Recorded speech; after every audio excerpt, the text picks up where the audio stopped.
Memua kwa bason kondo Badum TV Badwam eso eduada fefe rade dia mayenie Badwam dwumadie na yashase ne yede kase no ene edi kan de amount sam no do so ne etodwa mu bi ya obetini ene ya make say eye ntokwa nom ne ade ya ekokọ so ewo nkwantan nam so ema owura bia wanya mfie aduanan enso eto onanom nsie do no ya pene krabre ye de honsam no ebeba abamu a wanya mfie aduonu enso 27 otu galamse akodi aposifo nsam bone bay ena waye ye de honsam no so beba sansam no ene nsem bi na no pay mede bro Adom TV Badwam kase Go TV o hwehwe ya obenya yen wo channel 119 DSTV channel no 280 YouTube Adom TV tube ho nyina ye wo ho a wo Facebook nso /Adom TV extra medidi afia amankwa tamaklo afia ni DMT seden samni chiremu atie ankasa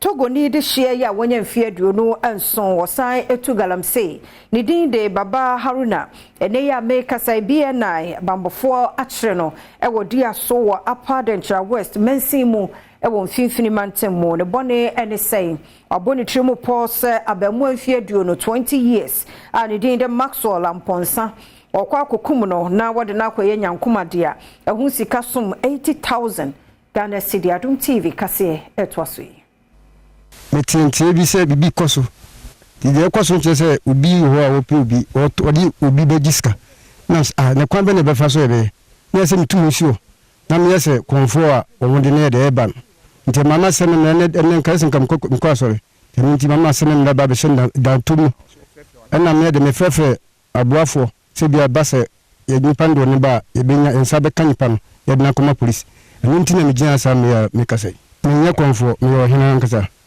Abrantia nan Canadamfo edene ko yesa enyambrasemi Maxwell Amponsa na ochire mu se ye ko adwuma na weakness yen ne anope na ewufie mesimi sinyo makwa sidavi e mayen ko mbla ne be 11 ne aba nkoji mi pe ko nya wotere na nkoji ansana ya kwa sidavi osi mbla ye baya ye ko nya osi ye ko ne sister ho omu ye program na msiu ayejina kuruma wiama no sini braba be fae na bla ibaye ti ya baye na mihu se wiesi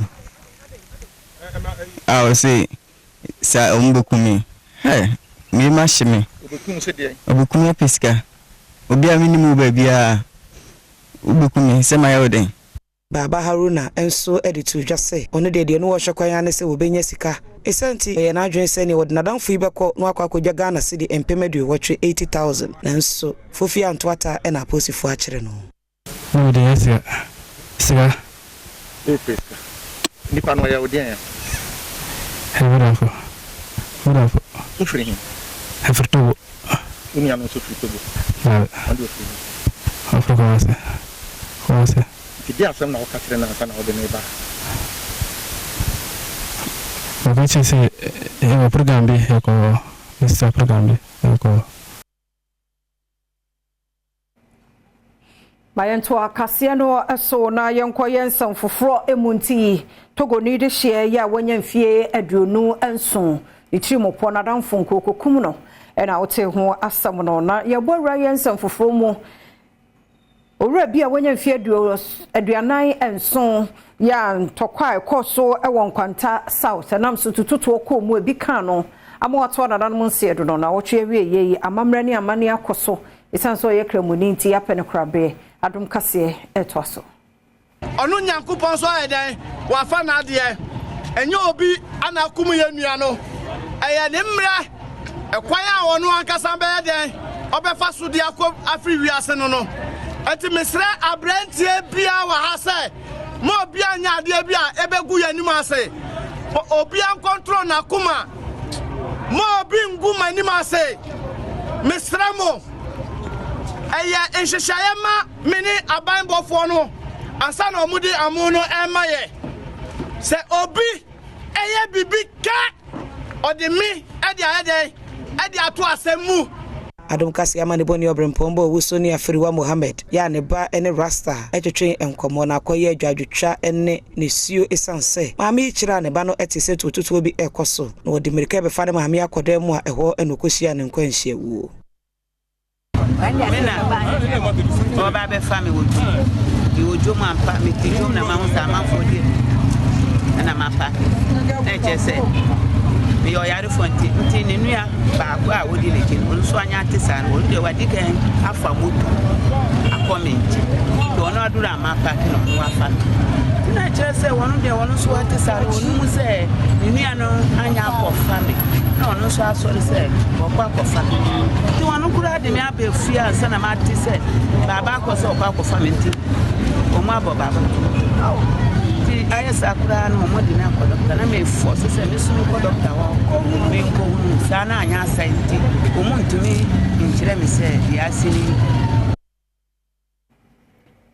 President and Paramount Chief wo Mo Traditional Council ye nana kwaku danko tosumi ensa ne na henka ye aka won ho abomu a wangarafo a na wone won montam chichichichi wo mu no se de wo mu nyina nom asomdwe nsuo ye koso wo kentampo na ye mensi no mo kra chepani ne tena ye Chief Executive Officer wo kentampo ora Isaac Bafo ene to won safre mpanifo yi ahodo yi a wo mo dwendwen di nkomo a ede asomdwe beba ene wo mu nyina to wo ho ase asomdwe afane ntoma pa efrey Panyini a wosan so ye himpoporo e wo Mo Traditional Council na nakwaku dankwa wotoso miensa ene na hemfo atenase a wone panyimfo a wonom eda wangara kuruna no aka won ho abomu a wanom asumdue abua e wo kentampo na no fiada obubobu so meda netoso aduonu nan afempinu ene aduonu miensa mu ena sa adwumade yi koso e wo kentampo mensini krache Isaac Bafo efie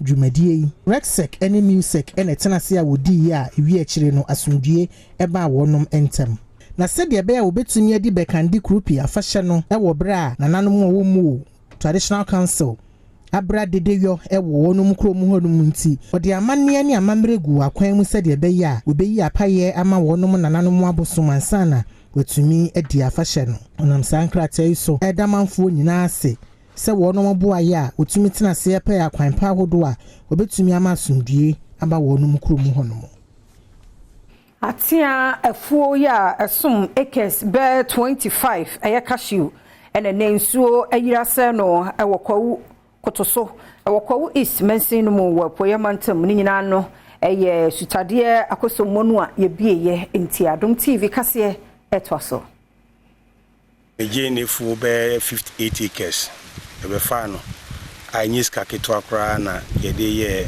jene 1 acre bia obeya obesa abrobe 40,000 for 1 acre do hwe de baya na enye asem ketwa de tosi mienu so ye me kashwa enu so mi di mu kakran akra be 35 acres insu na afa be 25 acres and to hwe no na ye tuagu ha ye pese di ni nua no ebe ye pam dia edua embaire na dia kanadia eja ne kasa ye mu no ode adesredi ato aban animu se won mu akuafo bosia se de be ya won mu asansu yiri nya nsunsanso obone wo won so no obetumi ahyase aye won mu kua biu me ka chempenu fo so omra meboaye mmayemwa na loans kra no mdwe man yibetua koko bank akwaje loan na it's almost 40% interest into bajiwe wi no say security commitment ni atitis kan nyina so asan de ato by your baby a ban be mutima my loans kakra de adwuma to aso ebeboa sanska bi ebeji bia we ebetu nyina no kan abobati betua sanse dikan ye bia nyame adwenya mfaso a ye de no etuatua ka bia ye ne obi aka jesia endi se tinya bi ne de hyase de adwuma na eno so beboa nte be sempanifo sa adwuma na ye no mikita nkola 216 workers permanent a temporary be 450 na sankrofo nyina ebo am nyina obesa kwaje be sa wi ade won fa so sa kotua bank na megidi se no somwa Dramani Mahama wono ana Franka tuni de ma NDC amanyokuo wasa kansi su biomo senyame ya na dom na Ghana e ditumi no ahye ne nsam so omedi ye nso se ye mampani a achachefo nso hwa ye wo mo de so wono madwene hwe no obetwa eno emu Adom TV kase etwaso. Students from the colleges of education are faced with the unfair and unjustifiable licensure examination regime. After they have completed a 4-year education program in our recognized tertiary colleges. the NDC government will outrightly do away with the so-called licensure exam.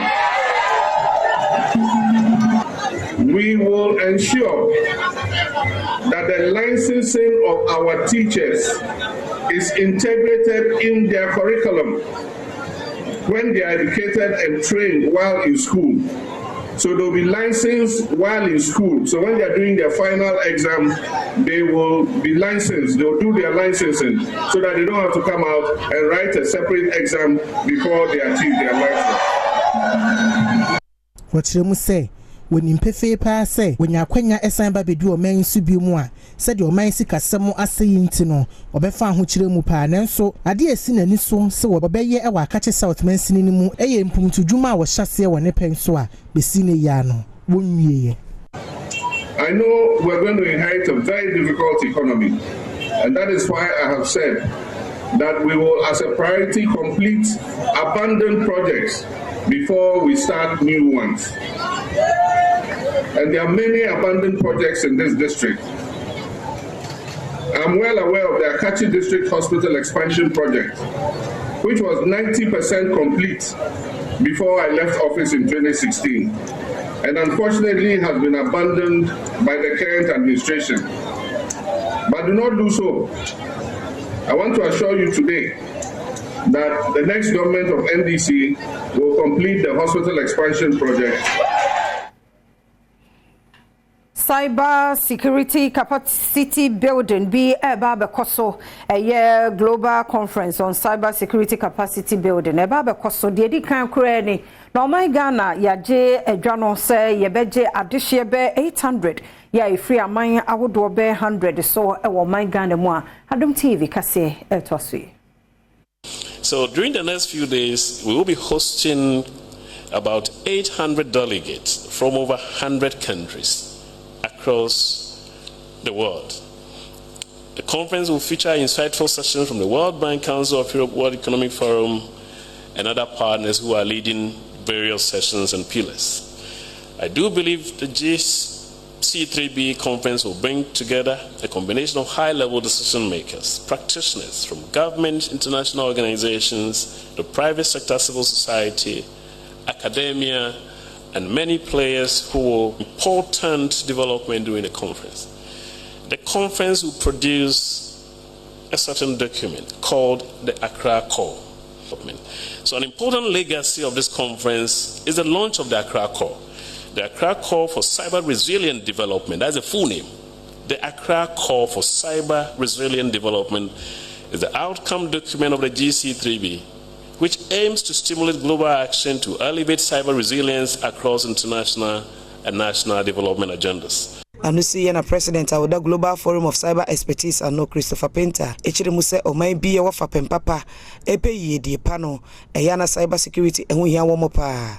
As we get more dependent, but also really think about it is the foundation for all the good things we're trying to achieve, all the connecting our citizens, all of the abilities to run our infrastructure in a more efficient ways, way to save energy, way to have sustainable development and climate control. All the things we want to achieve, all those good things are dependent on having good security and, more importantly, in this digital age, good cybersecurity.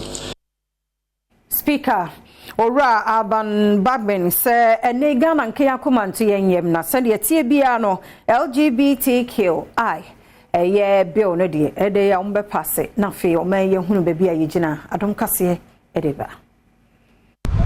The cost of the LGBT is so huge that our health sector in Ghana cannot support it. And those countries that are claiming to be practicing it, every day they are fighting and killing each other because of that.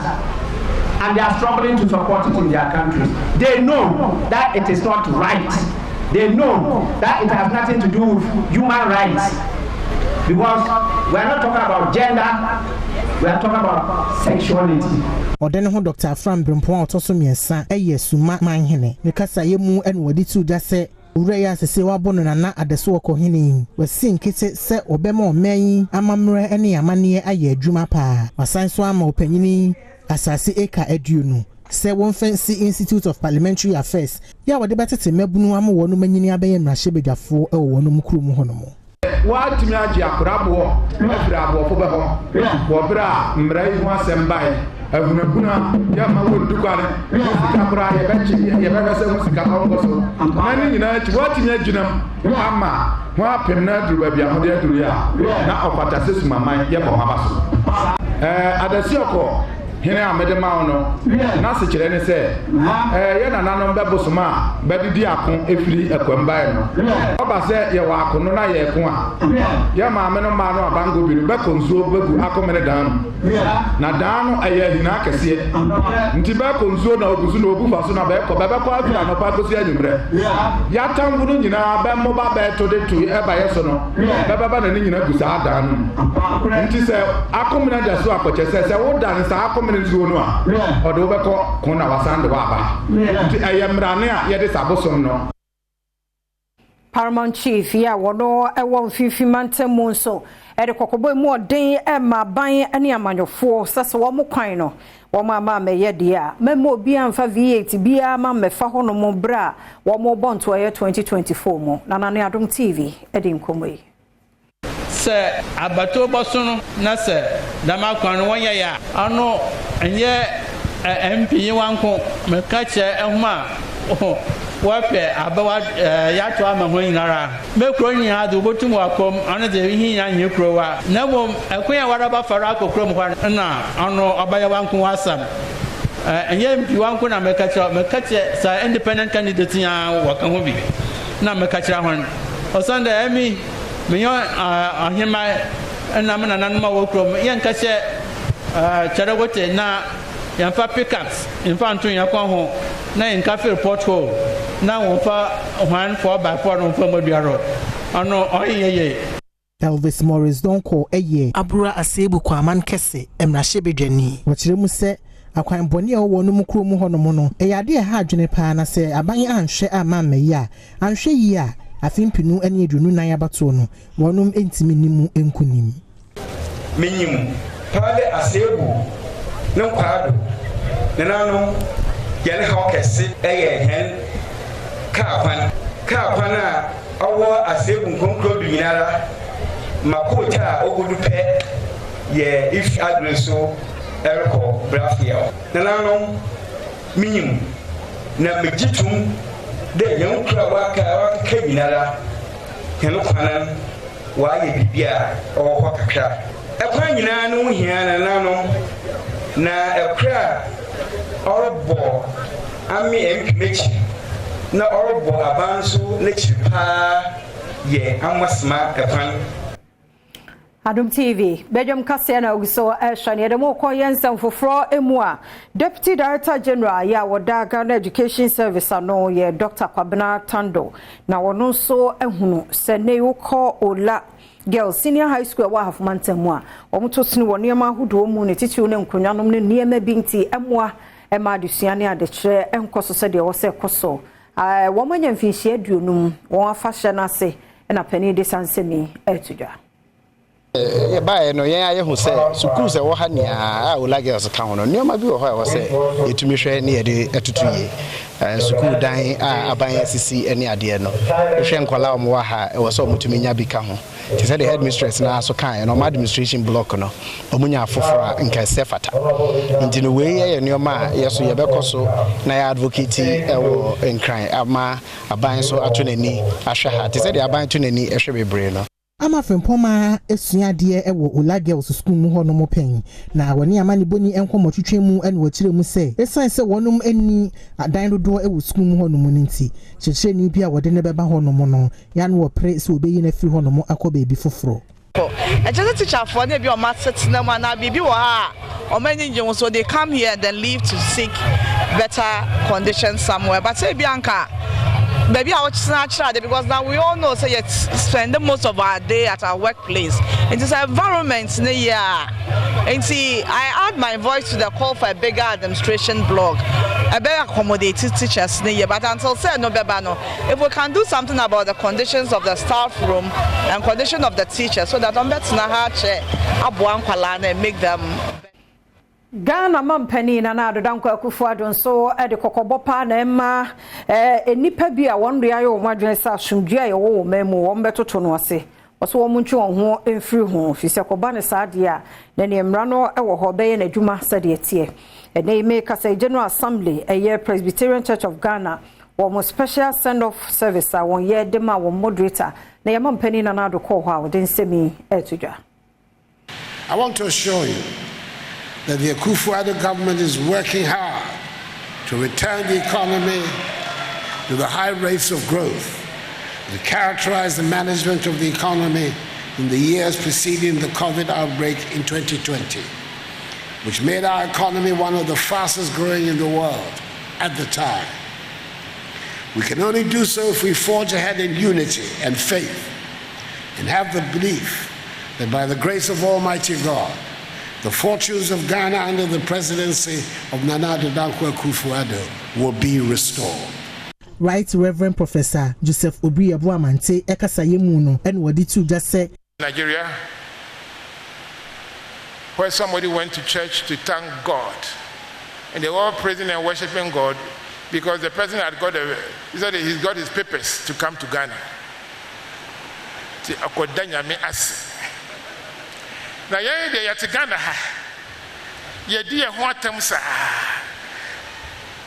I just came back from Abuja. And the ambassador make say, let us love one another, let us respect one another, and let us love our nation. National Pensions Regulatory Authority in Penyinofo Eko Dwumadi ya CB. One samoa wadi tu jano eni.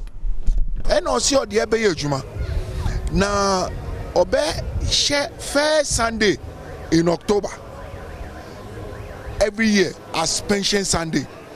And all the congregations of the Presbyterian Church, more than 5,000, they are to talk about pension.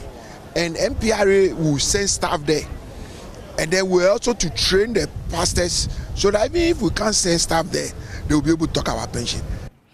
Aminyina no so na Adom TV Badwam kase na ha na brema kwan na no pay wadaroma me de asie me da sepa so jebre ehwe nkoba bia omanhene kwabna santen so e kame ho ye woda bonkrata no ha online stories no so ha ye de bro ye nche etwe ho ketuwa ya ba ne ba ya toso ya mwakwa babiem Adom TV Badwam na wo share me ka cho se ye nche ampa so wo kwa adwuma de ya na wo frifie de awrade mfa nkomra na baby abedro no say go TV search yenwo channel 119 DSTV 280 YouTube Adom TV TV or Facebook so one driving nko ade a Facebook/Adom TV extra ye wo ho ye de dobon krata na ma na fi online stories no so aka ho say ben so ejane na so be me na no pay mu ache o majoso e bi aboko de e bi aboko em no ageza me ka akoka o tema committee 9 adentia you show yiri fa ho nyina se be kwa probo kwasiele biwa we should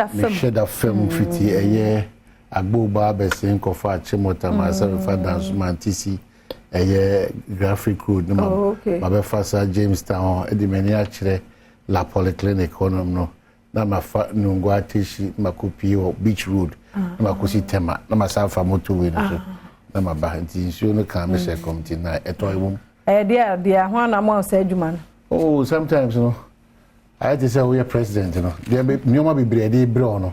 Unim de ekoso. So I say nti utisi forma ohu. Na wa hu bi. Nti wo no wo ye me president. I say dey be there to ne kenkan graphic mu ana mo ye marine drive program bi ana ene koleno koleni mu ate papa. De da mo amuni mu nkan kra no osmosis. Say nso na da ba bi afese e kanzi na ultra Kolebu hospital as a lake to e Koleon e mo ati Kole e mo ati papa ultra zoom line baby o ye ne ball and wadwuma na issue kakra bi na o e mo ati too ma e be pono e mo ati too much me fear ne say sa you know plastics na omo chichire ekoton no e ho na omo bag no say na unya sure say e fi no insure mu de na e o dabi omo de omo bag kama omo faculty mi fi for instance no insure to gidi o ya fana ba say dura kugu yo ye nye ba ye de bibi o mate omo insure nya da ho fine sa Roberts no ye chichire ya mo ho ba ya so gusu ye ho adwuma omo chichire no de gu kam omo chichire but ego bibi in general me sure say issue to any be adodo na be say twa agogo ho no de omo hwe ni ana ve miamia hodo so yetutu kwan ni ma ejija ho enu ase nso mi nso no to ni miyam hye me because e betuma for level obeka say na me ka se ba bi wo ma unim ho a nso to ya memfa ho se sa onhwa beto na ko fancy maba you know na ko fancy me nti me hu nyoma bebre a me gidi say is worth sharing. For instance, oil dome honum Apostle General. Yeah, we be be hoy. Me be can say. Yes, me can say. Kwan no mo ye no.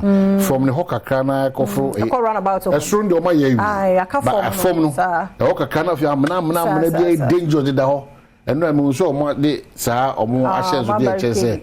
Hanye papa no afa ho kwa aboso amanfo nyuma so aseye enyo bibiri nso atutumu ofa labadi kwa no so a se ufri Jamestown eba on your left nam labadi kwa enyuma bibiri egu kwa no so se kwan no mo bi to mo aye sana na achimota nso tie omo ya achimota de no ba on se na asa baba enti sana tie ahokyere beba ba me sure say nyame ya dom na ewi a ebesa pija obi asase de da ho many J kakar kwame kuma no baby am ko sisi ho no Muslim mo say last 2 months am course aprobo we bi me ko no na ni pa egu no but the me ya no so say ya enso be gibra ko ho no yenko abrofo no na say take over ebi adana okwa na bat Ghana for so 2 times nyina na makọ na brofo no endorse dodo fine me yeska onim so mo revenue a year but me dey say if you do be before yen ni kakra o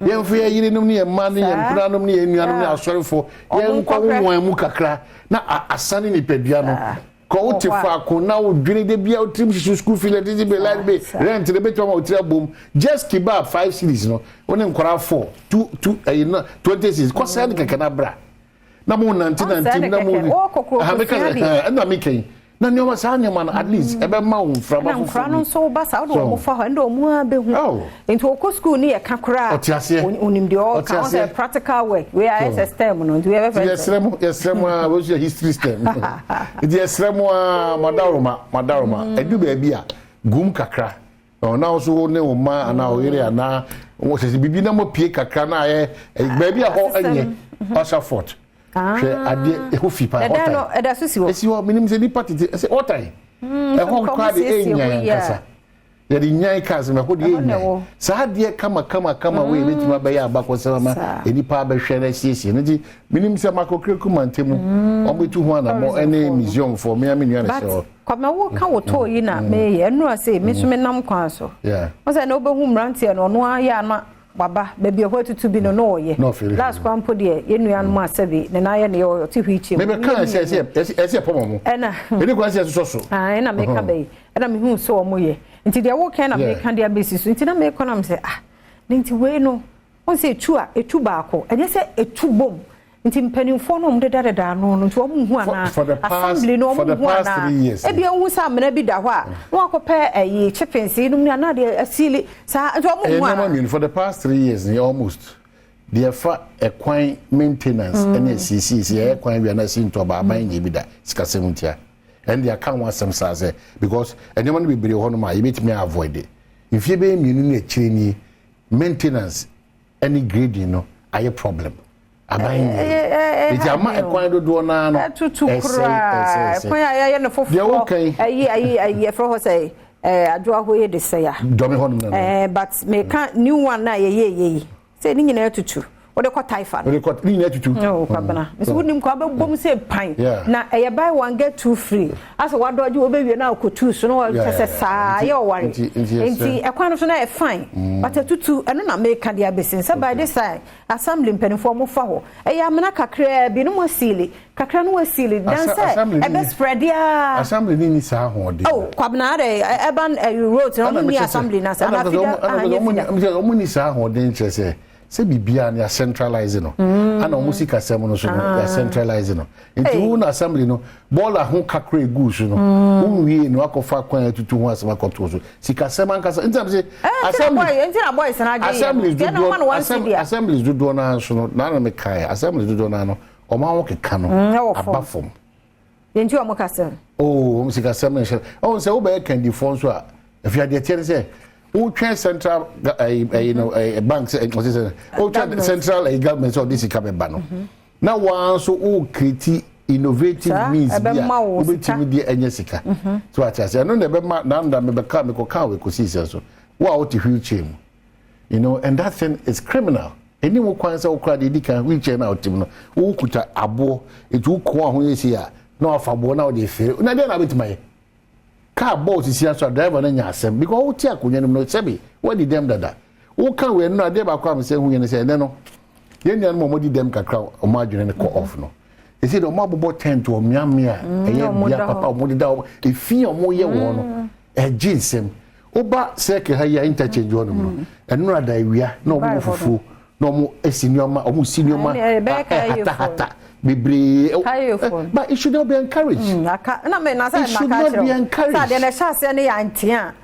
And fear complete. Nade, quatip tolling, no, Koni Uba Koyasi, Kaya you for no momano, or more tip tolling, or my senior hata. The circle, the same, beer, a cow, Obian, yes, a weekend, Obiada. Be a confiant to do be and food. It's your name, so be an alcohol can say, what ye maybe a better, what ye say a boss. Okay, I started one thing at Sakoda, or ya dear one tiano about me, no, sir, once or dear Benina bear no man, Tiada Betiano, and then grab once or against a move, Uncle Canon draw, because I know how confounded our life. It's a dear idea, what tian, no, who's a higher maha. Na mamra ne bibia ye adwuma ye ja ne ye asa humobro ye bibia na ye humobro ese etia na ya correct na tumi aboa ye because nyame wa ne edi ni ye na November ne that so adwunu so 27th of November wow enya no ya na 1st November enti wa odi wa there na bia happy birthday so konam dey ma teach you honorable see the papa we cry honorable see talk in country honorable see do say she metin nka yi na deba osmo enti ne wo fa ne papa o se kwadua so akwasi dia so ene na woda akwasi dia so ne papa ne wo fa ne nana ne bibia no akwasi dia so ene odi na woda honorable asiedu yeah enti of akwasi dia so afisiapa say de osi kurekura omo wo western ne ashanti ne greater no onyame nkoso mu ahodin sonko na ma tinase ne hu na nan kanso na is very very important afi akanda pebe 1 2 3 na onyame dia chain na ye sha ase abeto because unim say on the 16th of December me lead there no on the 6th day of Christmas my true love sent to me I go see peaceful devotion and a freedom. Daya wo hwam za no nyum na metu na ye na me ne na apege da bi obi a wo ye kwa leader master de no me bi wa wo ye wo hwase o kwa na wo ye because group no hwe no boa papa me hwe ma kwa leader adwuma nyina wo so na da na tie na me ya kire mo yeah yes say no mo ye na wo ma wo ne ne peja da bi na ne it was the 16th of December. Yeah. 9 lessons. Oh, Adom TV 9 lessons and carry. Matisse Kuma would phone it can say no more. Matisse Omoka no ma. Ma prepare ni peduan say on the 16th, you know. Kwadu, ewo, enchini, anka, anka twede, emuduro, akekeduro, atadwe, emphasis kan when garlic. No ma bia gu ni pedua ne me hanom no de na be enyo ma gu hanom no ti wo kuma wo na wonya akwanya betu e bro ne nkate ka ho ana o na na mpo no nyina Pero ka ho na esa o de esi edi boy go 16 keke for sini 16 ne so by this time there 30 cities in there be sure so waboa no dada ye share on National Theatre munim de Adom TV yetimi ye nso ana ye moa ye ne ye kuma woodfo ka ye ho bomu a yesu sini na de Sunday me so mo ntwen na de ode basoso samo so mo pay de be mo style bia bi e de sister Sunday I was a penny extra and then what the extra na ba anopay na me ka de asiso de wo hia ye 30 Ghana cedi no atua keke fosuba keke fosu no nyum ni bua na atirene na kumase o be ami ye din krape o kopa ni nyina ye de brown enti bra National Theatre 5 near Bia Gate no 7 near Shasia 1 month me be ha me no pa wo me ni ebreso anyɔntofo no so yankasa ayi multimedia kwa ya de chorus ni nyina be mamo ati ase na ye koye odi yentie we mra sese Ghana for muma yenyi twie eyin fa na yeko Adom TV 9 lessons and carols 16th December ewo National Theatre Mekala Kumase mi wo hobby Kumawood All Stars yen nyina ye ya hobby 9 lessons and carols Adom TV 16th December share ye na da no ebe ye kikim Adom TV omu waza oye ebe ye kiko enti ene ode ama wo no ba ku pani o dana se no ka se ye wazi we don ko nu she man ko wo de me ye wazi o ye timu de wo be support ye keke dan ka be wo de me se si an ka de me ye wazi si an so ka se ye wazi o ya ye ni wazi a o ye mu de mu ba zan bo na on de say oh come on me ya ka se pia e ma me ntwa so o ka se pia o me say na o kwa de ho ye me se keke ye ntie no obio eye National Theatre 16th December eye afiwo ya 16th December eye Saturday Carols Night Adom TV any movie stars Eddie Carols Night Ebremo ewo National Theatre mo amuni mdada yes shelai movie actors ni nyina achichem me na me play eye Joseph Papa said ya fi bia munim no boys girls ya hwehwe mu nyina mo ho obia mfa ne ho nsem bi 16th December me say 16th December eye Saturday Carols Night ewo National Theatre se wa mabia wa yo ho ebi say stars ni nyina atuatua why na open no hu no obia e baby Carols Night enti no enti so hu dey abo mieru na akere mu ti ya de ba mamo sa me fi ni me semo mamu fi na wa o de we de mo bibia una mo ye na ye ba be di djuma no ye ma ru ade jago bo bu mo ye ni ye be di djuma no say boys ye the women men I have a FS American you jawe mu jwana na ade achi nti Carols Night 9 lesson 16 December oda mo bra ye pese ye hia mo afena kona wieye Awurade adom omo yenhu yemfa anigye ne sedie enwura afefoforo mu ne ahodin mu ba ha na brema kwan na de bonkrata no ya mfa amade ba nsema ye kan ye no sure say so sa what you know asopem ye kɔ agudie mu nsɛm ba health tips nso ɛwɔ hɔ so nsɛ yɛwura rabronyam no penom ne ade nti yɛbɛtoa agyahyehyɛ no ana sɛ bens ɛho nsɛm kwan yɛbɛfa so yɛbɛ prevent ye ho afiri ɛhyehyɛ ɛho yɛbɛtoa so na wɔtwe yɛdi saa nkɔmɔ no sister Sandy ayɛ krado ɔno so de ahosɛpɛ bɛbrɛ ɛna maka yɛ sɛ na ahosɛpɛ no different nti twɛn no ɔwɔ bibi ɛhwonko ɛdemam kɔmɔdie wɔ hɔ asɛmidi ka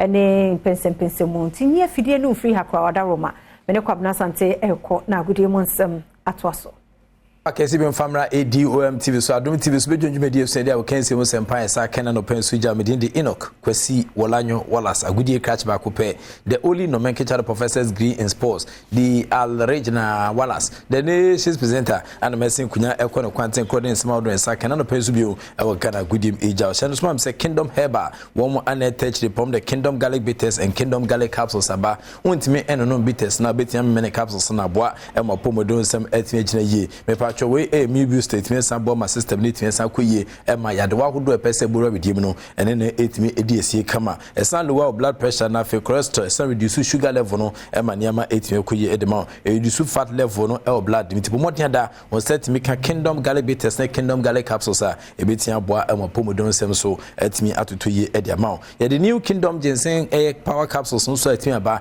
e mema de mesel mema se benyado ba ne da hui ahwene ne gunia masu o de ante sana de achen mesrew monsan ka new kingdom ginseng power capsule betia mo abodwuma best don hwere ha na akiri na still ogusu ejina so recommended for sexual weakness na fi waist pains na tetew mental stress na hawa adwen a produce energy na fi so boa e ma to release semen na eboa e man quality me ba fie ma extra power but modern da so sabetia ka the new kingdom ginseng power capsules no enso ebetin aboa but modern da o hwe kingdom herbal center chiri kwan akọ kan shi drug na won sabetia ka sanu papa bi na watimi asa to pharmaceutical shops ne chemical SLS awdo ukro na do ni timi sa chima won sabetia ka kingdom herbal won enu papa bi ubetia from so 0536149961 0536149961 and 0303939987 na fe oni kingdom herbal center yentwetwe nkomo penu pa bi etwensa to ne moa ema niam 822 ye from e ka kingdom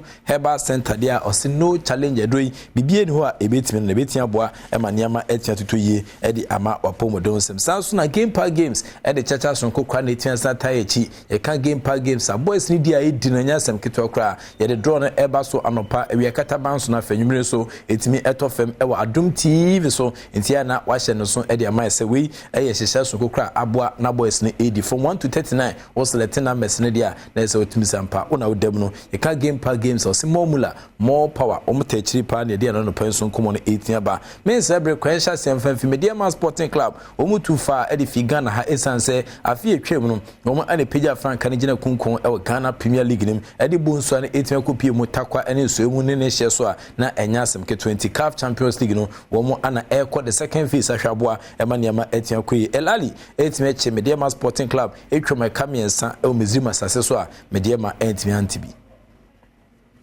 the FA Cup na ejinem elko kodendren na second phase no msutu na mode omani 8 sache Tunisia fakache omne Club African of Tunisia na 90 minutes ne ba na wie no na se Club Ghana Premier League no se na niam ACT a week 12 matches ne bi so 8 to top film Lagos City for Trans ema Asante Kotoko etwem kamensa omte kanaba kwa tim sampa Lagos City amono modern kra Nations Football Club for another omso ekoba se Kotoko for supporters kututu omunkonya 8 sapa omunkane ne hunkonya ba no wom so nei wom eche karela etwemeka ba komantini ante house of folk phobia never say die ashedu ketekananom nyankontomrante no wom se ne brekum Chelsea ebo 1-1 ewo Accra Sports Stadium meje di se we any the last gamer has ebo ewo Accra Sports Stadium National Sport Authority for paying for se bro nya die west na nema Asia kwa omne eye football ene sports nko ne ba bia eni tweken bia bro nya amia doma wom de ma walk over crossover dance over and face it over na face so kwa no wrestling ma AC course na dance bi won so a eno ene betia ba so na fe mo fa ho asan de CC aguma no etua san kanti ni akoban se has one hwa obebo ne home matches no e okuma se baba era sports stadium twi ene nkomo no so etia pim Aduana Stars enso ene eye Accra Lions eno so ekoye eye 01 na se Accra Lions for ene kwache Aduana Stars etwemeka ba ko Aduana Fia Aduana ye ne hu bia wantimi anjim Samates echi real time United etweme kaminu omte kanaba kunso taman any has of Lions about 0-0 Senusmam say outstanding fixtures bi wo hono me san say dreams for Confederations Cup ni ntino o makin sem ne tanobo for campaign for epia e de asheda for Media Sporting Club so ne kesom ne Great Olympics ne boso eno si hwema CAF Champions League di epia e de quarter for ne mo bechem United ene Gold Stars ne ombebo no bechem nyame adoma o hwe aduan kwanta for ne obibia e kwota kira boa e ma niam etimi atoto yi e honom even ni nkire mu e won krafofo ma na se Patrick Osajman Countryman Songo wa krado a wode Songo Stick jumedi kese no so it's me Abba. Hello, Songo. Fantastic morning, Professor. Hello, Songo.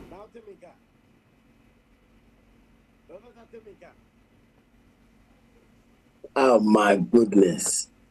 Hello, Professor. Yeah, Songo, Matunka. What do you make? Philip Matunka. Fantastic. Hey.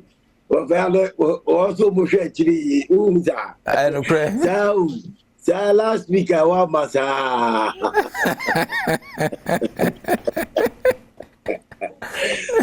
Bob. I said you ever know here. I don't pray. Yes, you said your bar was the your own meat early those days. And so Lally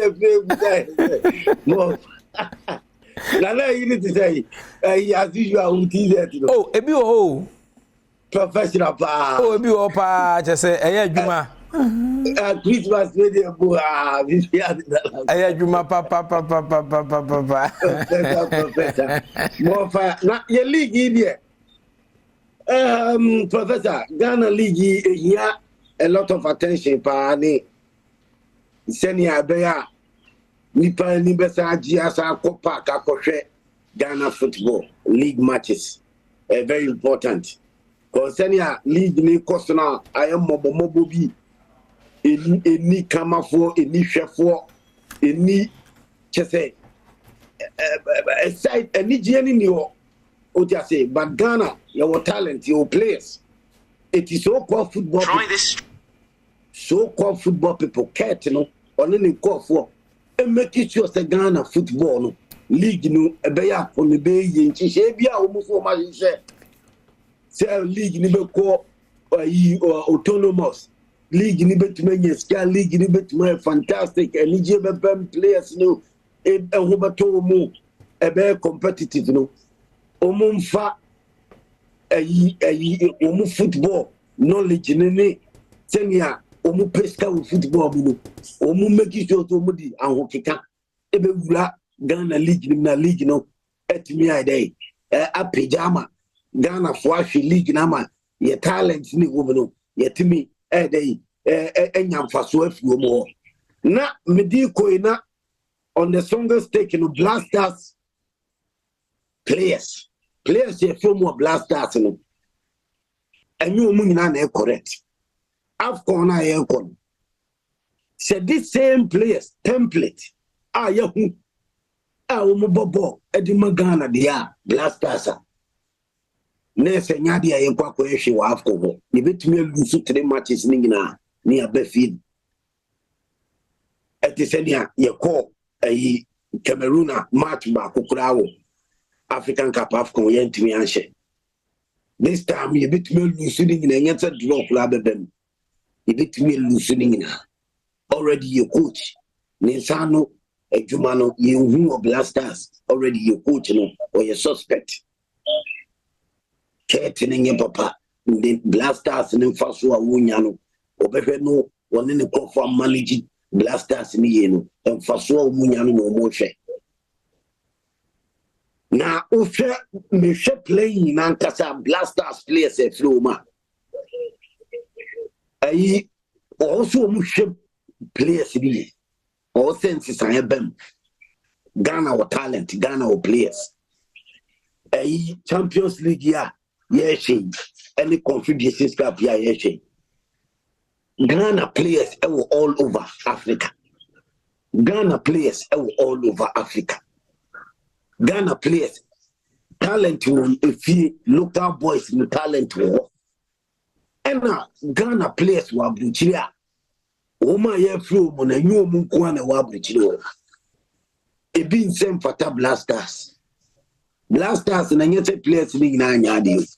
No, untimi can't say the lies of Kudus and the party money, Jordan Mono, you know, they are not good. You can't say that. No.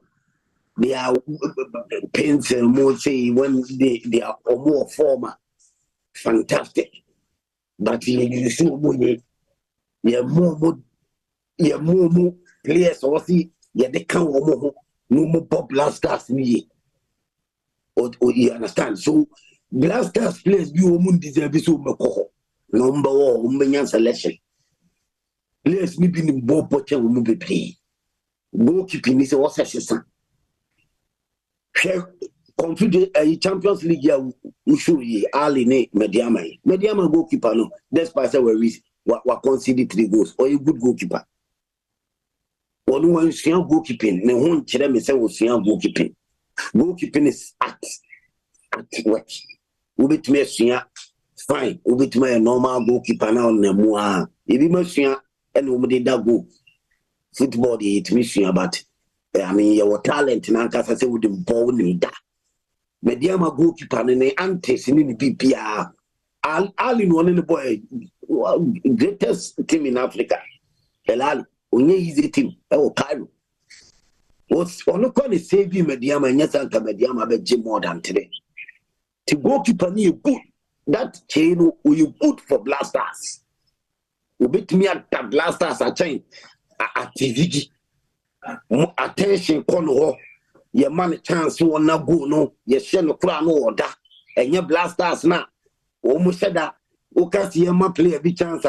Play and you good eye and you play and no a man a chance. No I said that uncle ya was you see a cast the uncle. Goalkeeper be a channel. But you goalkeeper, papa, any goalkeeper, goalkeepers or monyade, a bini goalkeepers or more Blasters. Chaining him go Dutch woman in so far, while I caught. What mini mediama goalkeeper will not try and now go. Abrichine the one ya, Abrichine to Onya go be now Scotland. Goalkeeper at Ziggy Abrichine when yako. Own mini mediama goalkeeper need now go. On your good in China. And now, before you say one shoot our woman in our goalkeeping, only say South Africa we goalkeeping say as you say order. Now we hear boy turn it on or dive. What I say? Oh, share a no goalkeeper be Ghana has a league in the team for goalkeeper Idrisu. They say I'm to a court Tanzania. Azam. That boy natural when him go down with him or hide or be DB. Oh man a chance. Well, I mean, go unya goalkeeper trainer papa, and you Richard Kinsella unya goalkeeper trainer papa. What die Blasters, no? I will name say Blasters in here goalkeeper papa, and I say goalkeepers papa, but one also the goalkeeping. You want to Blasters on your politics. Richard Kinsella no a goalkeeper trainer no, or the politics. Go as a goalkeeper no, a mano, and has or no more BB. And Tino or recommended the BA said these are the goalkeepers are Ghana, but then you Richard Kinsey no goalkeepers trainer of Blasters on your papa. Because on teaming my competition of Blasters goalkeeping. Said 3 goalkeepers, we pan your Blasters goalkeepers, the whole Ghana there, and then Richard Kinsey your papa on your correct. Unim goalkeeping, Ubia what the Blasters goalkeeping da. What dark World Cup, Richard Kinsey will really nim goalkeeping. And yammy one Samia didn't go that channel, but also unya lock and a Ghana for tower in our dam Blasters in but what retire Bianca we Blasters goalkeeping trainer there. The one Richard Kinsey also come my competition of goalkeeping for. But Udi Ratizigi any wallow cotton a bakui I mean almost yet the best for Ghana. Anna not.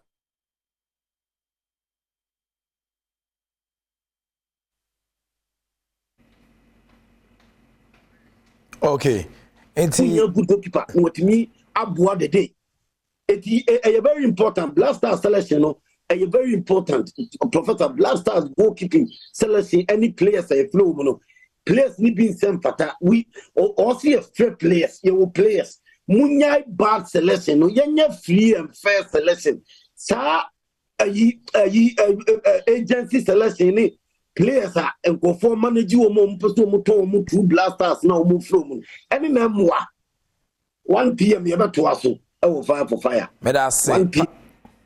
Okay, Patrick Osage, my countryman, so good. The fireman, Yadi, then come to train and then come there, and Edebo Subaton, Dija, and the Bible was Sunyamia Duma, a Katabans, Mr. and Adom TV Bones, Patrick Osage, my Jim, out there in Common, so 18 back Kingdom, Heba, a Mr. and so and a Kingdom, capsules and so and also Eboa, but more than that sounds a bit like New Kingdom, and simple capsules in a member, a man told the command member, Ube whom for so, Memma Swishes, and doing Snouta, Ubon Sampa, oh boy, Juma best don't show Hani actually, Ube now. So the tremendous capsules also Samba, and also Eboa for the treatment of candidiasis, white feet and Asudipua, a proper Hifio, Emma Watch, also ye Nika, and I feel so the Bia Pese, Ubicum El Hobby, and I feel Kingdom, El Home Estate, and so any shares on Quetian Samba, myself, more than that sounds a bit. Come facility no just a service business CCTV cameras so available electricity na for light and I feel so standby generator wa ebo ama for so sebe so enya baby pa etimi asatra Kingdom father ma the design shares so queen etimi saba ekropon right after Lata Junction no onsa ebetimi account for Kingdom 4053-614-9961 053-614-9961 na for the Kingdom Herbal Center for pay for intwetwen kumo na onsa nka enu bi onsa ka do bia osabeka Kingdom Home Estate edan papa bi na also etua sa to akwatam amosum etua sa dwo mu ene sponsor say techri bo amena no penso ye de awokensi ho sempa saka 8 meja within the Prof Ike Wallace agudi catch back up. The act of being a good guest is to now to say goodbye.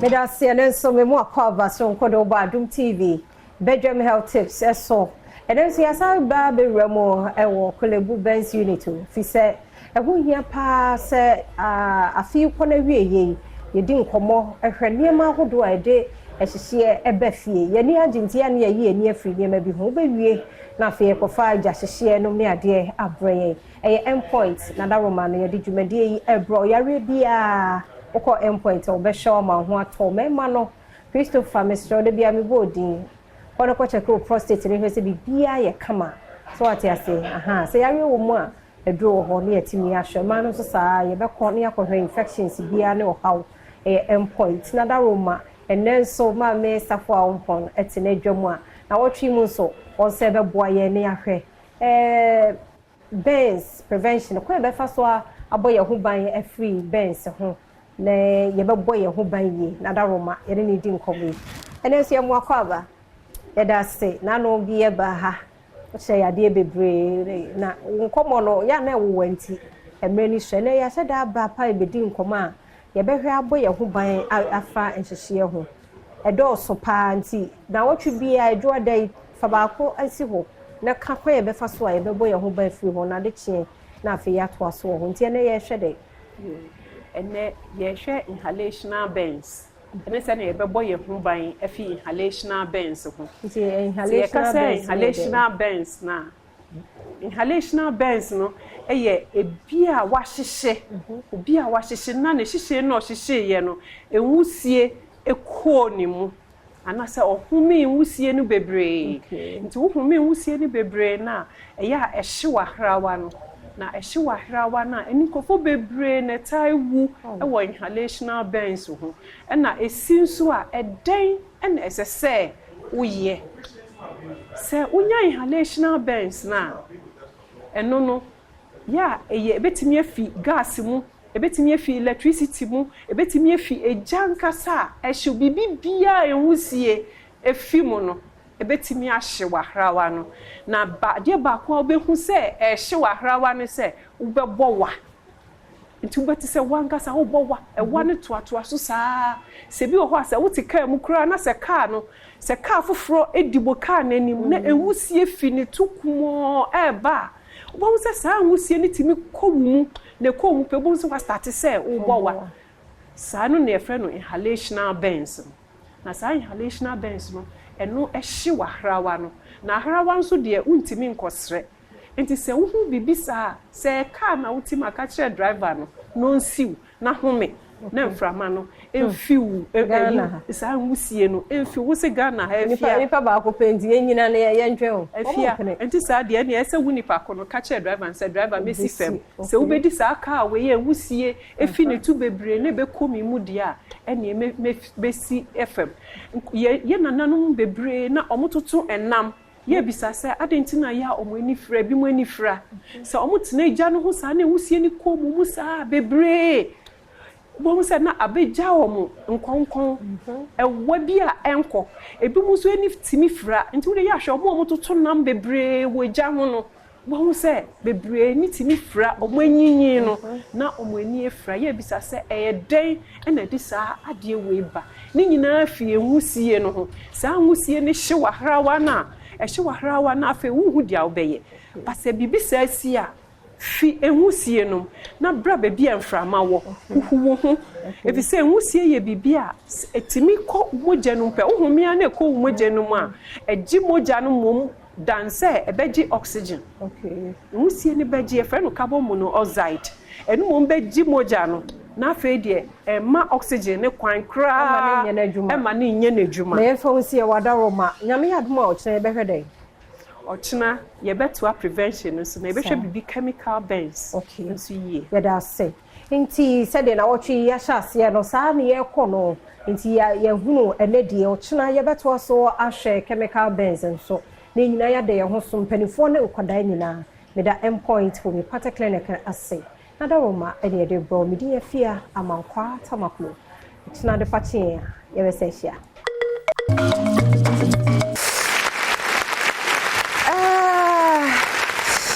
Joseph, Mommy Fred Joseph. Ready. Joseph, and it was your for my main child. Got for me by me Fred Joe.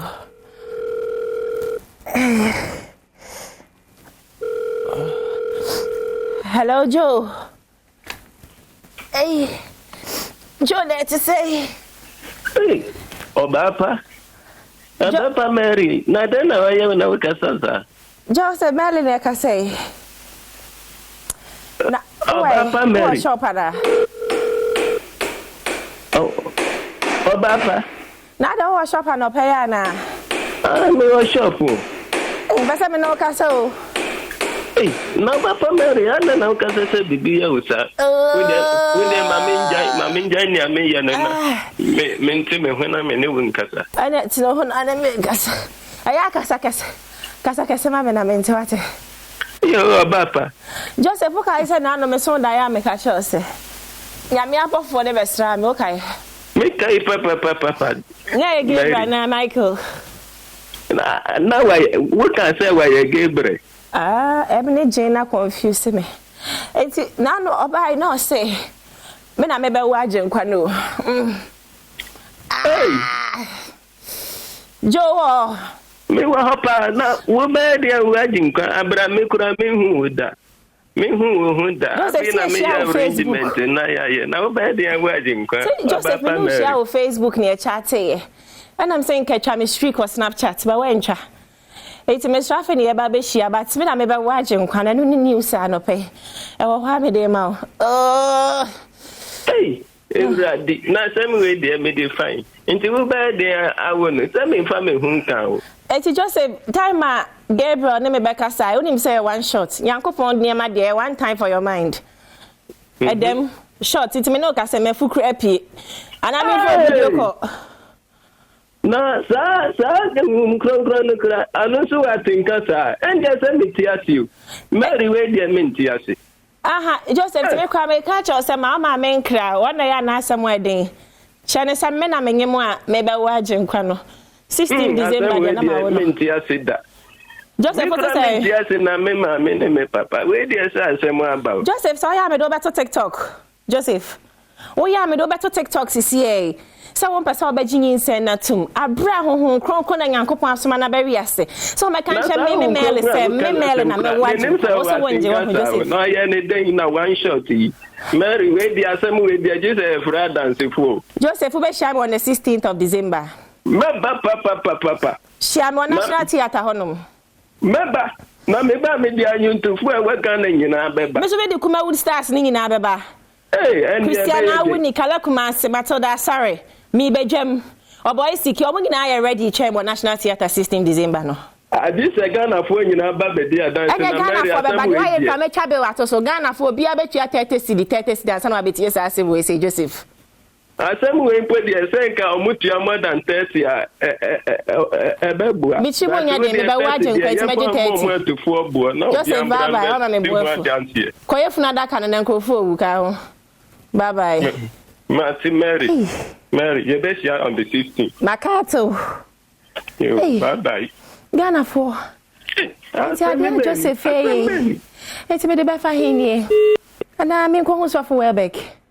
Yeah, Ghana for mon come ask me be mama wate. Rest be mama no share Facebook so.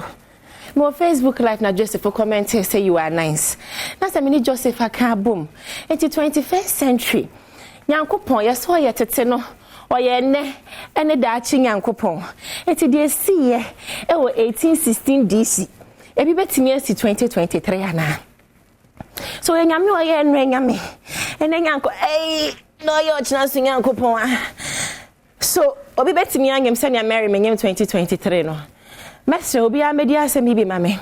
Ye be share National Theatre 16th of December 5 p.m. na judges atena se 7 na kuma woodfo ni na ejina stage o mbedi ma asem ya mame because mint me ma waje nkwana me meye bon one Joseph me ne wa na be wo what it mo show national theater hey mami me phone lines 0302 ajem kwa de o se me kata metri ho 211 70124 we are Joseph abaji ana wonje na Joseph ni chi me mpo no da TikTok no eti mese obi amfre no nka bi mame wate mesre so wo fie na obi ba be ka kire wo se woni abaye bi ngi me friend mmere oba waje nkwa wo ye maame a wo beje wo ye eja wo beje me pacho mo hu me mobo na mo nka bi mame tete Ghana pe ye gine be show national theater kasa asebwe se ya osibo bi aba homa ne so 0302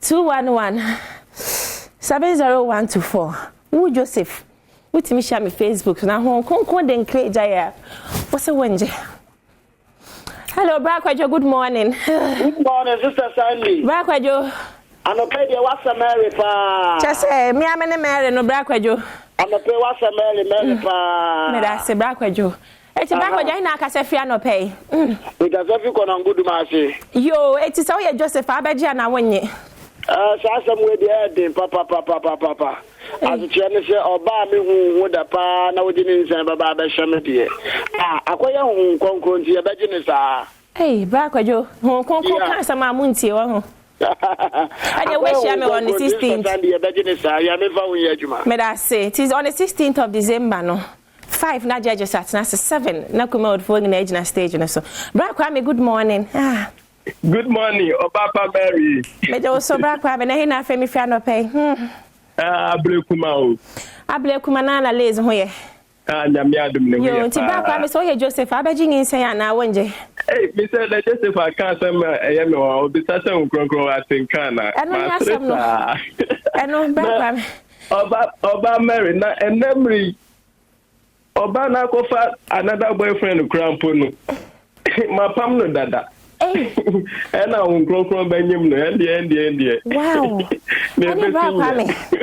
I said, on the 16th of December. I saw a birthday crack home. Yeah, Baba, we share on National Theatre, Tete Gan, or be a media semi, my brother. But I say, it's nice I get Joseph from Kwan and you are not alone, Joseph. Plenty are behind you. And you know, I say, my quite sorry there, my sorry, my con Jamaica. And see, also for part 2 hour. Mama nyom fani asa because Joseph me say good so. Akis me abaso. Hi, good morning, Akis me. Hi, Papa Mary. Brakis net say. Could be send line tilapia and you want to send the what's there Mary and but I say Brakis me. And Brakis way Joseph abaja na wonje. Me pa so we dey menye. Cause me ti bi da, me hu bi so da. On konkuru bo okura ba wani so e bo aso pesa te ko. Adom ko Sunday school na ba say me na bia na ya kom konkoro na nye konkoro fi nya kopon ti menye. Akis me man ko Sunday school ho. Me pa so ya kwa na ye kire ye basa enye akom nyina na eye nkiremu ene nye Sunday school nyina so na ye kire wa what ofa.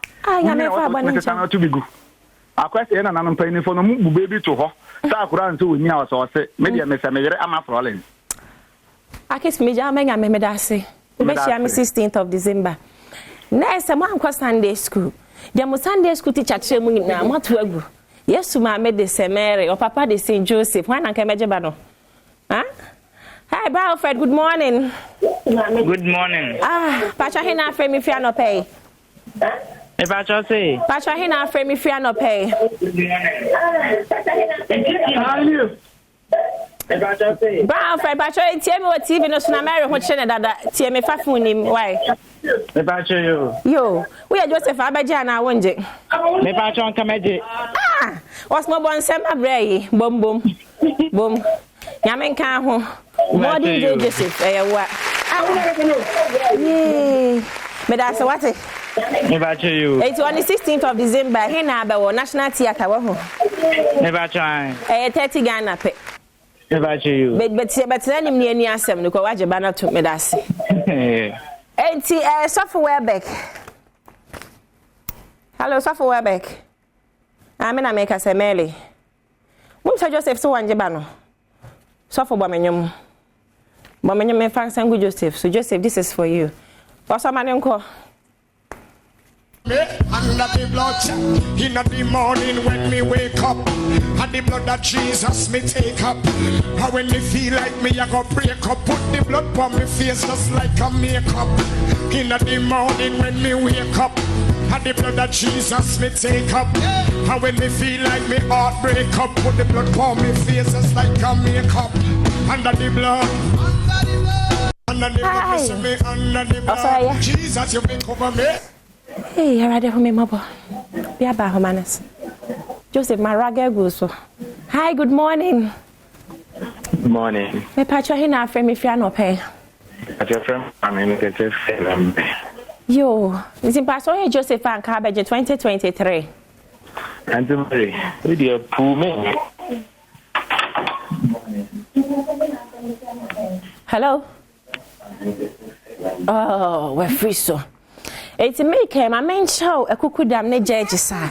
A PM National Theatre on the 16th of December. Oh yes. You're back with show 9 lessons and carols nothing. Now when I'm married, me force me one wajin kwano. I bet you we are singing na cause they say no boni adoso. Come out for no motimenka. Me so my enten ye because so on the 16th no what? Besisia. Adom TV wasa come home said the afibia na ye no colors night e twago bruta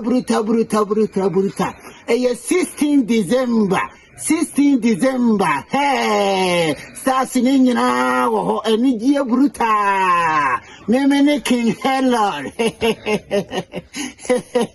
our National Theatre na ekoso mene King Helen ebrano 16 December akonya na bio ebie Adom TV adepawo fia King Helen ene metia Yesu pa sada no me na mema Yesu ahu sese oba na mperenfo wo ho me metia Yesu ama Yesu asu boy me fa ne ho nche no ye nyina stars ahodo nyina ye hia wo ti ye nyina ye mra National Theatre 16 December ye nyina ye hia ye mama fish ya pa ye mama yeah, mama, fish, yeah, mama.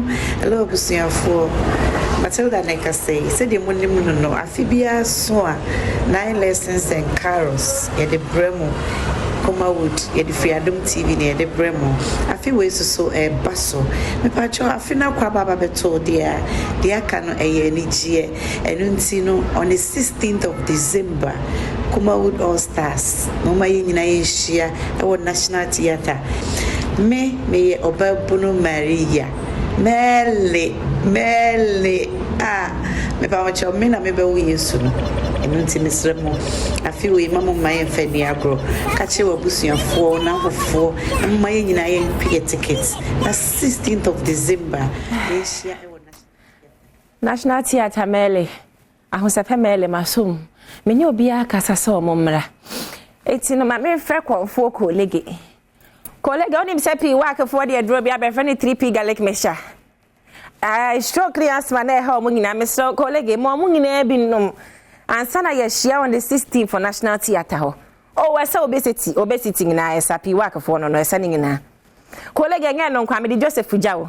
The guitar konfo ye no ho adwuma ma me. Enye mepon. Yo. Ghana for mepon.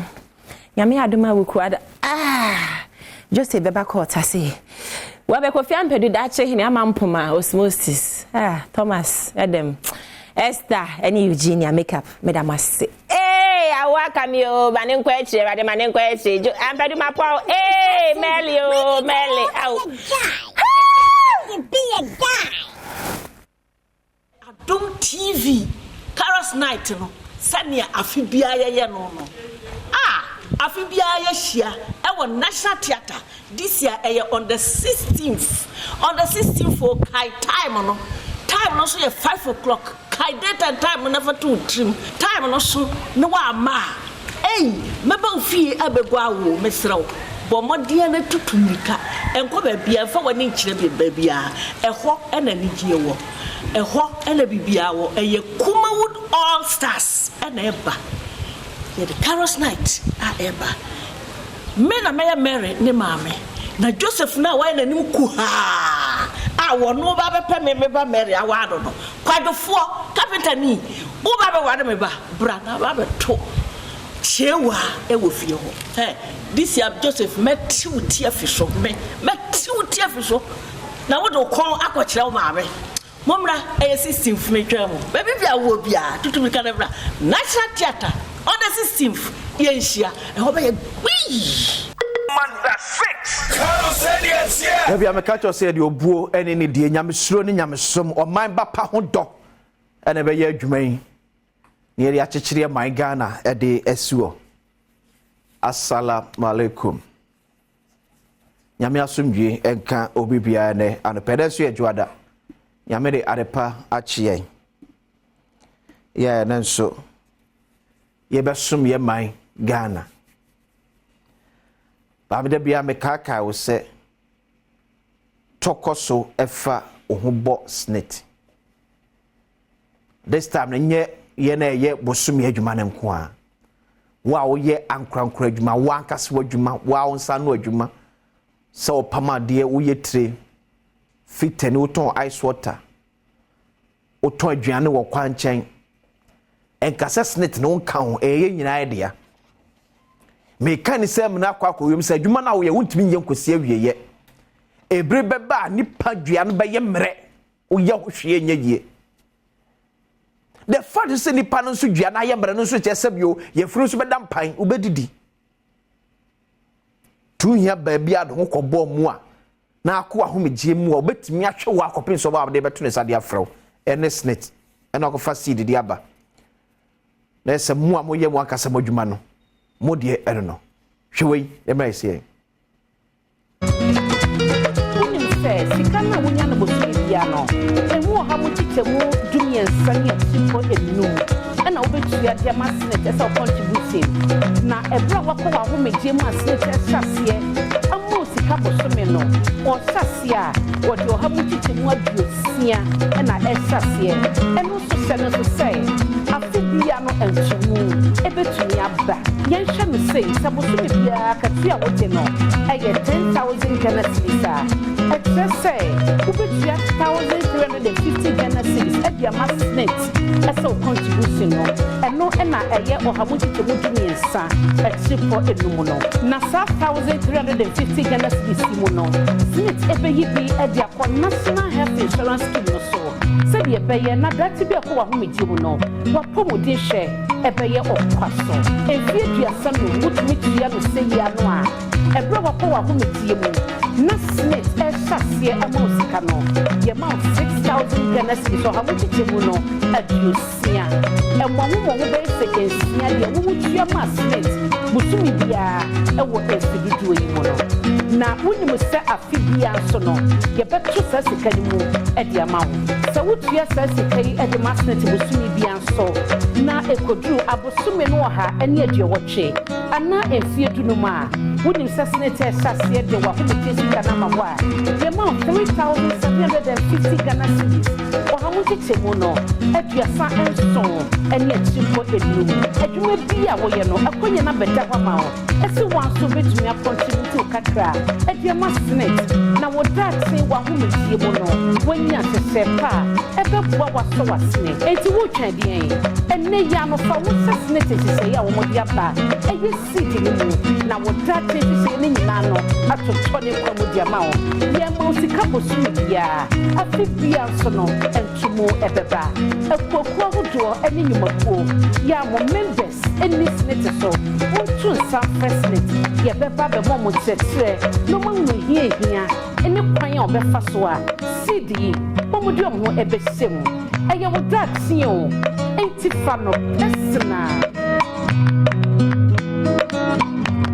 yɛfa da sɛkɛsɛ so ɛnkɔ ɛma kingdom herba ɔmada ɔmana aso asene ɛmɛde asemi de kadwumadie ɛbrɛw akɔfa kingdom garlic bitters kingdom garlic capsules na abadwa so papa ɛboa ma immune system no ano yɛde kutia yɛde hodo aba nipadua nim srade a hyɛ nipadua nim anso ɛbɛsane ne nyinaa de afiri hɔ de ama wo new kingdom ginseng power capsules mɛma duro we be man matimi bua man mema yosem wo pam no ewie mu de maka to se enye aphrodisiac nemom eye aduru a eye ni padwan mu nyina adwuma etunya no ba ku wie se atimi se betimi take for long enye aphrodisiac na obo ba kwa na asate ko ne bia we bua yi sinto bia wo be ma ni padwam e de free wonum tremendous capsules so the man de patron fences here info na nye kama ebe yi ode poa e de free wonum Ghana baby eton do be akwa ansa be kan bi a24 ni kire Kingdom Herbal Center or Kanshi Drug Lane BB any friend 0275 804064 0275 804064 and 0302 938 153 0302 938 153 Kingdom or no challenger and anu fiara mano share komodie bi ase e wo Ghana Revenue Authority atena Mema mo letters na o ma trade akoma Commissioner General no be. But be am interest wo na no fiada ma ya we. Eye NAPCO trainees ye atoma jeje mu. E wo mai mu. NAPCO trainees ye atoma jeje mu e wo mai mu. Akwanya bebe fa NAPCO fo adwuma no ne e fa nkrofo foforo. Me wa kwa remember on the 1st of November 2018, Independence Square, President Nana Dan Kwakufado, Empa Onako Huntubano, or can plane. See at the tea or more ama kwenya ba, ye pure machine humanim. In fact, Dr. Ibrahim Anyas, you are no carrying Nako Eshes, or no can plane say, ye befa Nako ni bia, ya titi bia juma. Finsha mensabe sletwa ba twem abro mu ne da so bia omo masem kra ya eye coordinators no me omadwuma o enom jabe NAPCO coordinators ama enna ye kase adwuma kra ho aye diamom because NAPCO na gu eni nyina so bia according to Ghana Revenue Workers Union omo se ye fa nkrofo adwuma e wo GRA. It was one of the 7 avenues of NAPCO. Revenue to ayi, everyone saying, Omo odi mi omne mo. Yeah, you can't play. Say, this is GRA Workers Union. Say, you found crowdfunding adwuma, you outsourcing the amount and crowdfunding someone for adwuma. And a NAPCO for the teacher of Fishabe Samiasano, you told me, these are GRA adwuma for. And executives need to be a part of the board. It is some minimum crop for year formal, so minimum say NAPCO for no qualify to be part. And you have to manage JJ.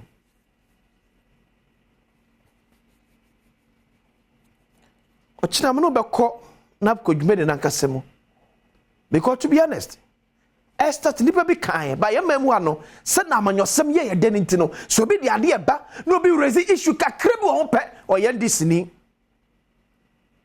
special MPP wa power o raise concern kakra bi pe o ye disini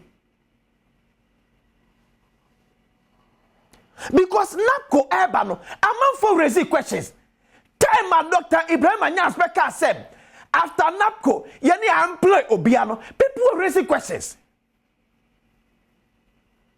You produce on my as over 300,000 graduates every year. And you may be available for employment. And yes, say. This were the question amount for Ebisa. But Ebisa ni atagyo. O yen this ni 2 penny year.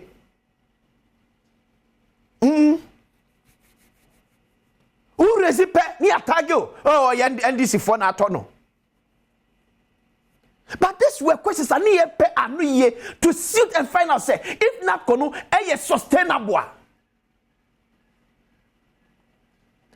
There was no way able to me for the 100,000 after their completion. Said the Dr. Ibrahim Anyas I catch there no.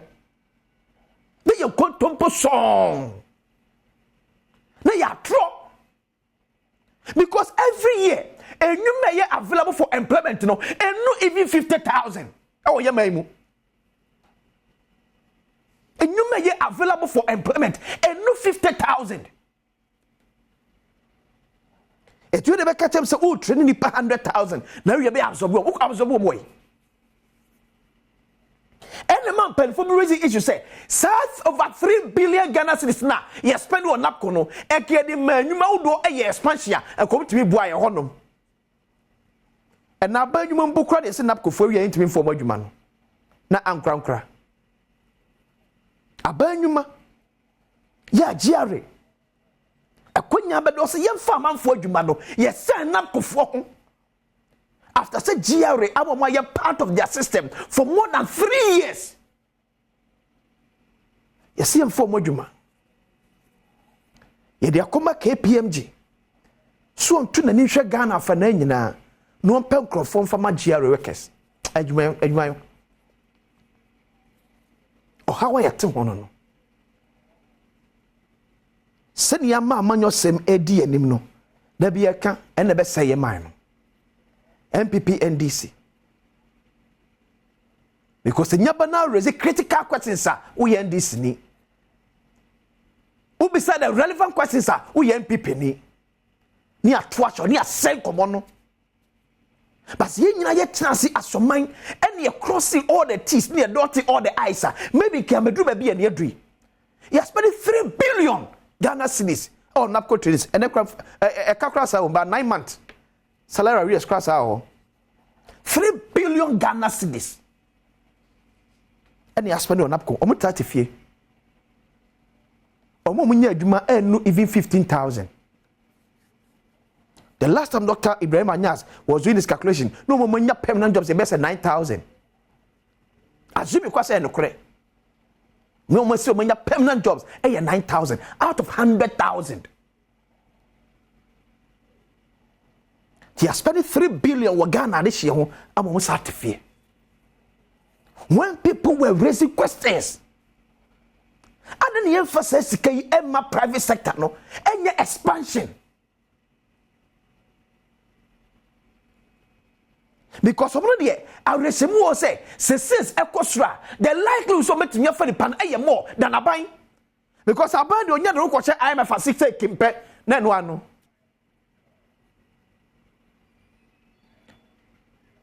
Abai enya de ne ho kokɔhye IMF asese kim na afei ofama mfo adwuma enye ye that is baby aba bedru asoman me say ochina besa no atoa na kodie ne so Niama yempia kesi akache say this time ye mo bi an for policy bi akeke betwam no fa nkono kan san for magi vote Send you starting free SHS ye bisa President Kufado how much is it going to cost away to answer no ye mo bi anya sad ni bi mo ye mo bi an for policy bi a e betum no nya ho no emfa nko it will happen me did ya kwasisia mama fa belated happy birthday em confirm open Sylvester Kwame Kujo your war London you can broach memo na no fear na your birthday we dey tifa me so na wono yire so magimani ama na ye fe London abonte so it from your wife mama ya and o manyina na ebusia o Ghana nyina say wish you all the best nyame nhyira no nyo kese kopim so be kese pants once again happy birthday to Sylvester Kwame Kujo ya war London abroach memo meeting the akwasi insiasemi edika Yada se yamwakwa babiem Adom TV Badwam na o channel yada kwasi ase se odi asemidi kabra ye sister Sandy so dia kowie dia du so no afi no nyame adom kakra odi ye kwa na sa into 9 lessons me catch say Adom TV 9 lessons and carols no beba so December bosume ne dey to so du nsia 16th o 30 cities na ready me srow ye nhia wo ho na ho be de pa Cybersecurity me wo Kennedy digital satellite for ewa ha afi kwana wie ye bia pese o ya adoye ana wo fie ne ma bi na bia ja wo pese wo sesemu a Kennedy digital satellite for ewo ne ma nyina bi wo ho a eboa wo bia bi kura ba fa so anya adwuma afirimu enti menyo mo wa ha die bi ja kasafidie ne na meni wo madi nkomo no ya hwe ne ma wo ne de atese te so a Thomas mu nyina betimi anya bie ede akoya adoye wonta anya adoye ti Kennedy abedi me sure said niema no atete so be me na no pay ye mu ache ye na e bibi abokọ de adawo ma fe fam na ye hunu niema pa Kennedy digital satellite for war na obi antimi nkotobi mfanya adoye ne ntobi zo mfansi efie sure sister meda se na machia Ghana fo nyina no pay say weekend ye twa mu Ghana fo ni adi ni ye yenso ni omu di ni ye pa mejimudi ya ka se efiri na ekro no yen ntwan Black Friday ansa ne ate niema no so ye de every day uko Kennedy digital satellite ya tete niema no so promotion ni koso eko e de ma tufuo ene mu amu yini baako enti anopa yi ebia woteme nka Ghana chiri benche Adom TV de kwa chiri ankasa be bia wo bia numbers ya egu TV ne so no fa free place you order ye de begu kam de abrew be bia wo bia at your doorstep sapepepe ne Kennedy ye no enima no ne ensem ni tietia ni nyina ne sesei air condition yakofa aba no anu enwunu se de weather na ye na wie bono eso bia nya air condition eboni dem na wi se air con no se utakoto de home use na nchechime wo nie home use na wo kwakoto no uto ne de ma bia se 1500 2000 wo de ba be bodam mu a se ka uto ECG na se prepaid uto 100 Ghana every week this time we beto be se 300 because obroni no machine fort aba mu njino no atwese ye famra ha enti to ade ye emo no na ye papa energy commission sa shaase bra Kennedy beto ye condition bi 1.5 horsepower ni sisi yate so pa dwama so brand new na ye ton uko dwama so enam 4000 ba uba Kennedy a 2800 yate be se almost 100% 50% at one chain Kennedy nkwa ebia we installer we install air conditions ba manfo e bre ni nie be ne beto bi fagu ho se o customers hia na ja wo so nya mfaso ka credit wo ho nti bra be gibi ebia wasi estate a wo pe air conditions bebrebe e di abobom but o dwen ebo ne ho ani sikasem ho bra Kennedy beto bi wasi hostels misra bra beji 1.5 horsepower ni bi e wo Kennedy e 2800 e fo chen bibia pastor bra beji papa sanso ye papa awu Kennedy nyoma de ya no mfuyu kototo nyoma bo so mo Black Friday sa ebedu Monday by this time obekọ ne asan ebo return manfo de nyoma na kwasan ba Kennedy ntisa eye wager old barrier enkran kroduam ha udu ani a kire kaso akwantempo no so no wager old barrier kokro bite junction ne so a udu honom a Kennedy ebo honom se bocho bra ne ni dwa na ye moa wo na wo niema mu ntre na bibia nye kama kumase mo amwo patase ene ne mpotam nyina no ukọ police depot nchen ho a Adom house ho na Kennedy butuo your first floor e wa Adom house Kennedy house aha ena fe udawani ekọ eye babia chese manfo free chiri ni benche north sunyane ne me honum nyina bra adum family plaza abrosanim udu adum a ubisa akwada krasa ukọ family plaza abrosanim obia be kire first floor e ho ne wo bra ne ni dwa na say football season no aba adwuma ba kwa sika bampa e babia ye matches game centers no sika bampa nemum se TV nya eya wo problem ebia wo sika bi da ho wo dwen adwuma bi apese odi shem bra beto TV 50 inches ekono uto ba ko bia ye ma DSTV decoder for free na decoder so yasan recharge uto 1 ubenya 1 uto 2 ubenya 2 enti 50 inches e kopim 65 inches uto Kennedy afse ya DSTV decoder for free TV no afi uto 5065 ne kwa 70 75 80 ne mo ne ade a uto ba ko bia ye ma home theater for free enu we umpe den na ye 85 inches any 75 inches no ya tete bo no so 85 no first ye turn 30000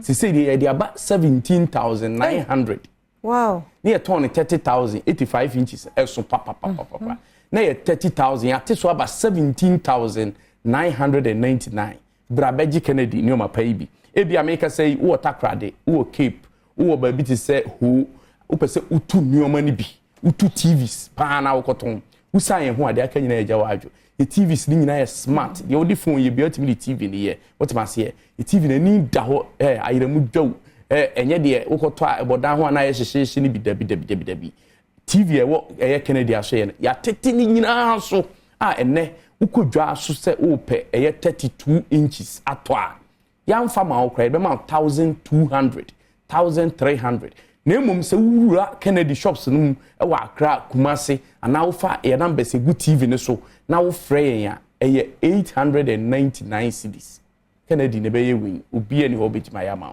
wo to ade o Kennedy a insist say wo beji receipt na me de numbers ne ma wo hwe TV na ase so a numbers ne gu ho ba bia wo hwa Adom TV fa ne frɛ na no pay na ye ni dwa enkran ye 0243 074 750 0243 074 750 Kumasi ye 0244 385 128 0244 385 128 na fufu pounding machine no anokwasem se mfaso abam na amanfo adi hu sika pa so wonte ya ma menkire wa no pay na fa usika hyembi ebia wo ye national service bia fe no usika na babom sister men fa nkoto ton tade nkoto to makeup ni week enche obehu se ohun asan ye dry but se wo to fufu machine no bi se mienu na eye adwuma ma wig no every month obetimi atobi makeup no every month bia obetimi asesa no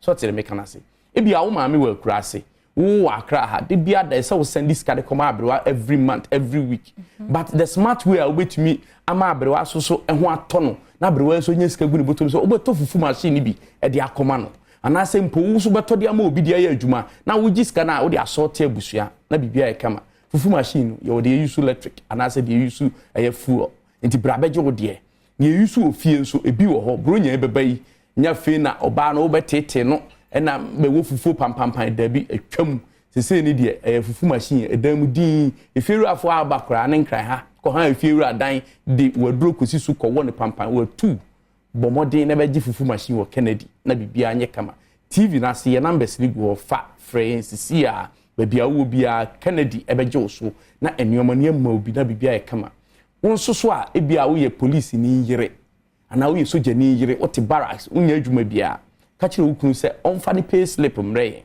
ni yenyi eye diffusers ne be se nine fama na start business wo de ne se o chele drinks o chele nsuo no yi ice cubes na man for ebeje koton so waye adwuma wura no si o mu ana onam no ana se coastal adwuma yi se wo fridge nye papa na nse dum so kakraba wan hwe yi a wonam nyina be se amo aboka beji diffuser papa wo Kennedy ho na ho ento mesrew mu am supermarkets ana se bia ma bie provision shops who say drinks na ya your fridge bi e de ton animu no e plain sa drinks no ma ehu ni nyina bi wo Kennedy ni hu niam ani Kennedy washing machines and you do weekend I feel before phone hi dear how are you will you come over obwa jeans no nika ki no and o person over BC intimate srew abrante bra Kennedy your washing machine ni de e senior man we are not dry near man no enti we need drying line crowd ni problem the tobi KGB a ope bia you bi ho bra bejo de na asumdue mra fie ma no bro nyan kitchen ho no say ye frau say ye ba fia bedidi a nya fie ne beba beduru na fie na wutwitwa onio uye sei oye sa obema asamaba Kennedy say bra kitchen nyoma nyina blender toaster fryer afi gas cooker na nkasa bena no ni nyina opede wo so 8 anase de wo so 4 6 ni nyina bi wo Kennedy de oven wom ni nyina ebi wo ho nti bra beji bi afi mu ampese musua ade pam so we machines no ye de pi na de aba ne industrial one akese ni upese obi fashion school a bra beji de popcorn machines ni nyina bi e wo Kennedy digital satellite TV ne de me se wura Kennedy e de be hwew afi so air condition wura Kennedy a ye de be hwew ebo ne da fom enu nti wo hwe me Adom TV so a entwentwen wo na ase ye niema na ya tete so no fa numbers na egu TV ne so na frɛ ba bibia wo na ye nye wo so 0244 385 128 0244 385 128 0243 074 750 chest freezers no e ma no de muni mu yie so bo ha opa or turn according to liters big size they fit 700 liters to 1200 liters ya teso brabeji bi kofie afi double door fridges no de bia no so bi o se san twetwe ase ya de pi na ba to bia me fa ne de e wo ho na air condition so R10 R410 gas no pi na wo ho ya da se ya mi sure papa panti Mr. Wabane nie emfrey ye chire nkasa opo number ena wo screen na se no frey e bia na enne ya wo kasa de wo hia tena bia wo behia frey number no na neguo bebre de wo pe nwa frey na afi omo de abro me ne Kennedy awie na mame na lucky heba for ase eye heba hospital kese wo maimu na womo niema ahodo a apomudi adwumayefo papa nso ewo ho a wo boa yen enyarwa bi ti se stroke ne diabetes hypertension ne infertility ubu nsa na wo problem ene STDs nyarwa ahodo bi ade a ko eye lucky heba na wormo enshow womo no bi ti se lucky heba mixture lucky heba bitters lucky VK mixture ene de yekeka ho nti bowra ho na wormo enshow womatena yekese no ewo gomua ogwakrom eye winiba ne stredo kwantempon no so womo branches ahodo ni nyina bi ewo mem fre 0243201244 0243201244 ana 0277465855 na one lucky heba for nkasa lucky heba o se waye lucky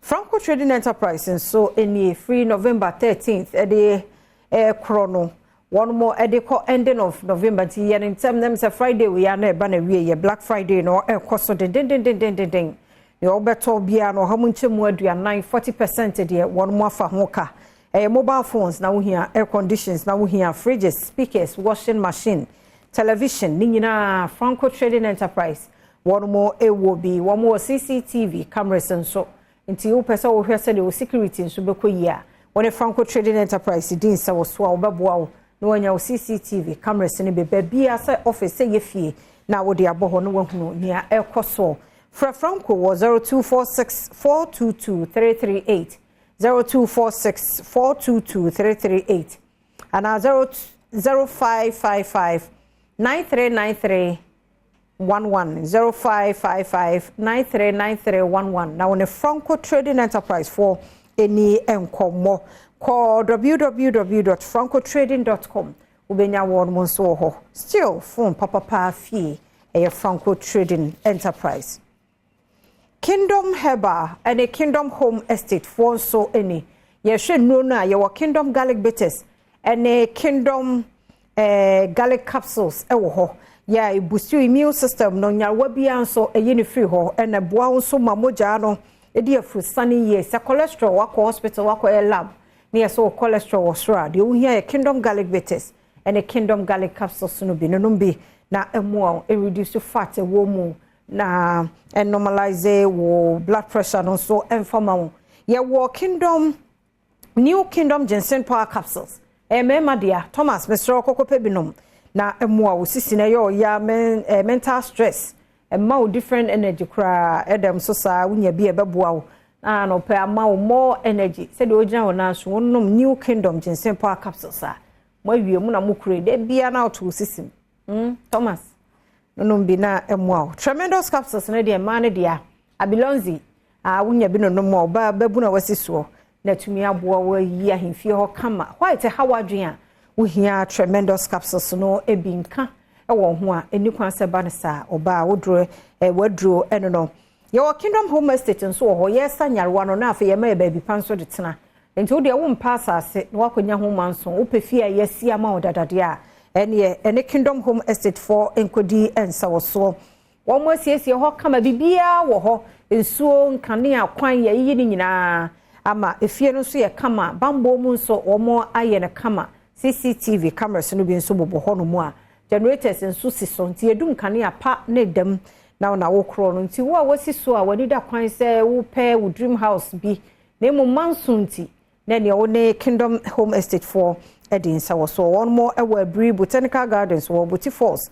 and a Safari Valley Resort and a Buenmu Tata Kwashi Hospital no omo eben ho pe hwehwe wo mo wo Akropon Latte Junction no so kwa ubehunu wo mo Fre Kingdom Herbal Center for any Kingdom Home Estate was 0536149961 0536149961 and 0303939987 now when a Kingdom one more ensase and a no and aupa now on penfui edi enkomo ma me fancy ya na me kure o ma hino kwabna santen so aye krado empenfo no wa ha pensen mo to aso ne mom eguso aye kai wo sa Adom TV 9 lessons and carols no so baso den mesro yo here yo 30 Ghana cedis na ye share wo National Theatre na yesu ye wo no ne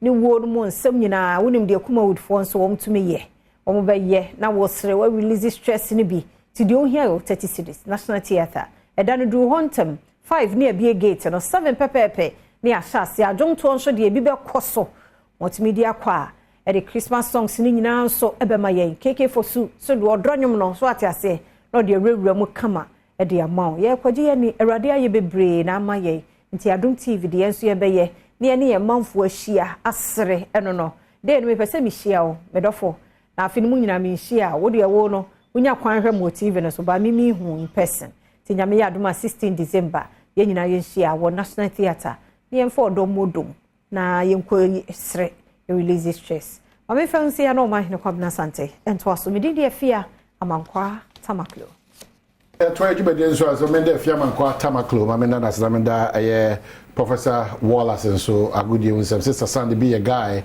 I was also na so kwanson koso wonso aguso awoje bre na hwebre ana akwasi insia ono so asemedika medana CP so mo nyina dika na ebraso se ye dey pensen mu bro kopim se non kono ebebo apa minute eduno na afia da wase na sorry ma we say game park so e dey won common bebre de bia da me kayo se anye non kono be eduminu anye duminu be nunsia nti not a single day will go down untimi fan kunimdi entimi enko.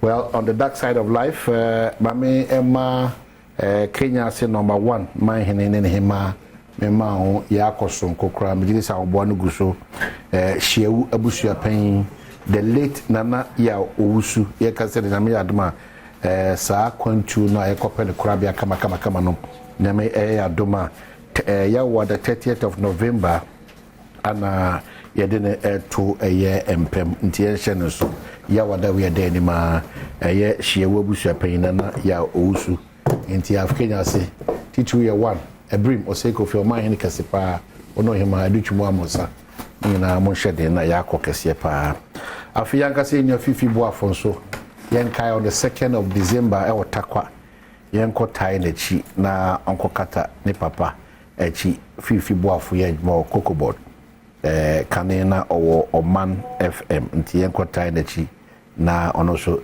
ne papa the late Mr. E.K. Boafo e wotakwa Uncle Penny Krabia. On the brighter side of life, it's a happy birthday.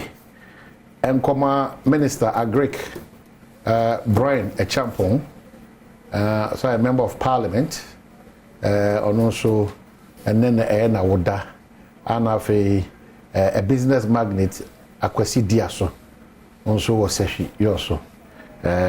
Until Zanko for me anyway, any more Mokaka Kaunino. I could see the associate will be the chief of press. Yeah, that's what I understand. And happy birthday and comma more Musumukasa and paying for you now. Mudima Oda, Era Quasidiaso, and I'll fee a era now for Brian a Champon, on you so. Yeah, mom, happy birthday, so go. Ola girls and so I have for 50 years now that maybe that I'm celebrating here. Mekoswa Kaya for this year, and I say, Mommy and Kotaya on a chill Kwanson Koso. Ola girls. Ewo afo na ono so ntimi school ntimi ntumpo na engineer brane na afio so machia me ankasa me nua pen very much fortunate bo akodua kuma wo man hene doctor good morning me just say be kama anope Kofi Adams honorable boem mashibe dwani ato him bia in fact wa makai me papa they were found Mr. Dako Kra NCA. Now, boys, me who to them, who has all bob or the minimum, who got very deep voice.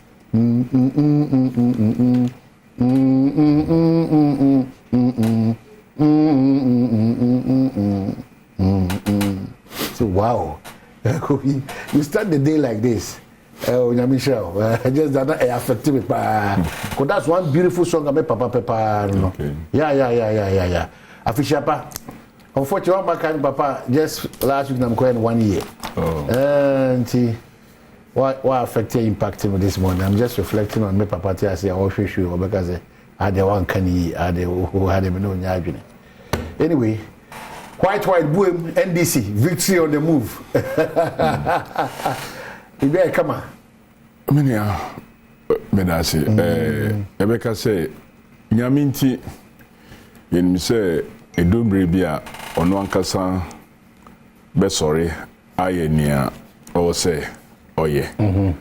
Like the way Ishisheno Isaiah 33:10. Or say, now will I rise, saith the Lord. Now will I be exalted. Now will I lift up myself. Enti imreno ena edru.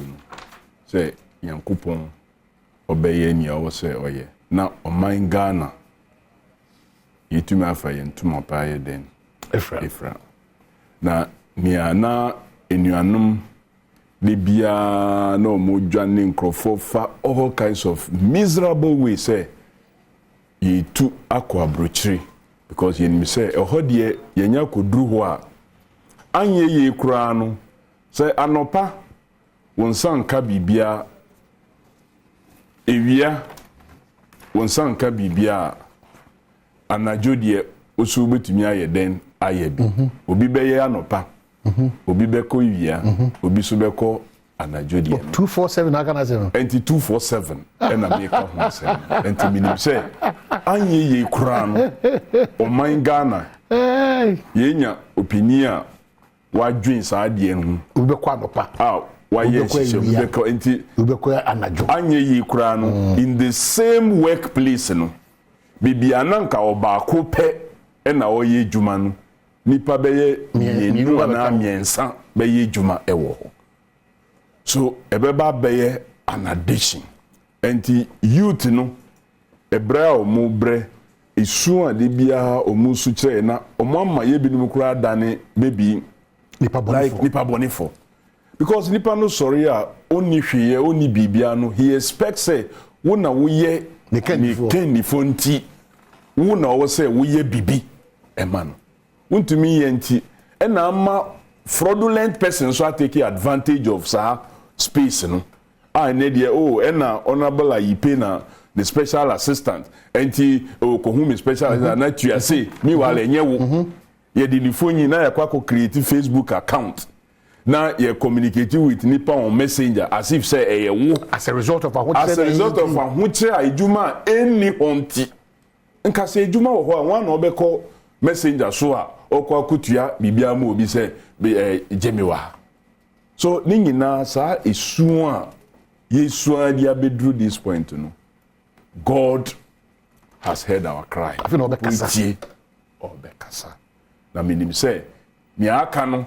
eni say ye be asutie so that in 2024 akwenya a wodi amaye tumi a wodi a share yensa say yenyi yempenifo ne yenkandifo no yento abayi so that nyanyankopon wa hihia ma oman Ghana no ebeba so na omo ka say 24/7 eba ye ne yere no muntimi enda but nipa no say vice president meaning say wetie video no like or representing the views of the vice president.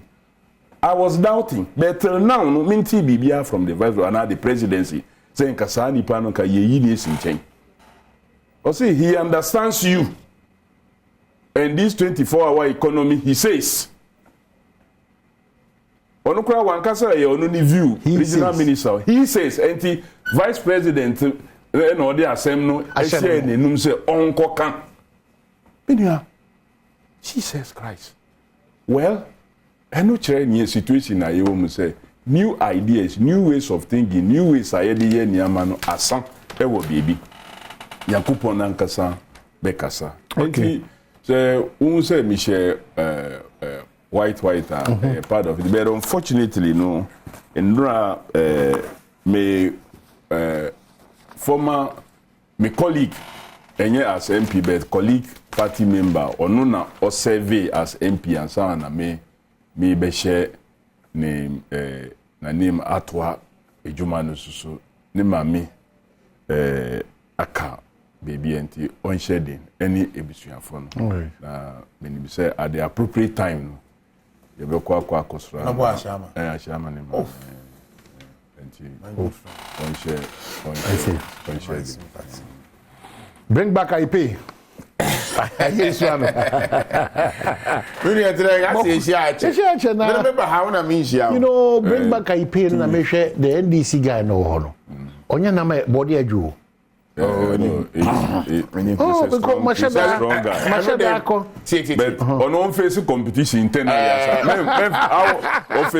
your person or your candidate but my internal one say primaries in the election na so me win Saturday primaries me ding best san abe honorable Samuel I pay abebiu. That's what you go when it the end of the atraho. And this is no only atraho. My uncle and Nasam no smami chia. Then to what say? Hey, who we what any what we know. Oh, anything. Nipa hina mujina. 5. We 5. Na we sure pa say. Tie. Most of the places maybe in Crawford this maybe ho amko unopposed. So near Okano, the thinking of the majority of even Onankasa and the party cry internally. Now 4 people, including say deputy minister come. Yes, 5. Deputy minister and just say within the government circles, that is the thinking. And you won't get now deal with me government who can about NDC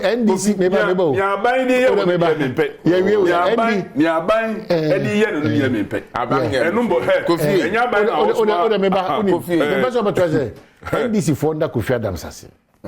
Se oba set bia so na onnim na okofa constituency bi ba na nipa na ona zi yitu dia and the program dey be constituency onnim constituency bia so Kofi aka se na me pese ni na so who say primaries bi orphan constituency now a very tense keenly contested that no one who say MP candidates aspirants in the contest say who will nipa we and that is the situation in Nigeria. No. If you buy a party. No. Then see, I am sure that I keenly contested. Who need power MP? Obia, why you sure so we need I am sure the primaries or MP. If my men come out service, or my men come out service. No, just go feed as if you the real program. Because who for questions Sibiana who say, your orphan constituency, primaries now tens. I know him say the possibility of you becoming the next MP is very high. Because I am sure MPP Nico independent and or 2,600 votes. But then this is winning by which margin? 241 votes. Abino. Say oh. So new dynamics in Nigeria. Say independent candidates. What we call independent candidates? Na ko enu abapema. Independent candidates no dey banner asel ho.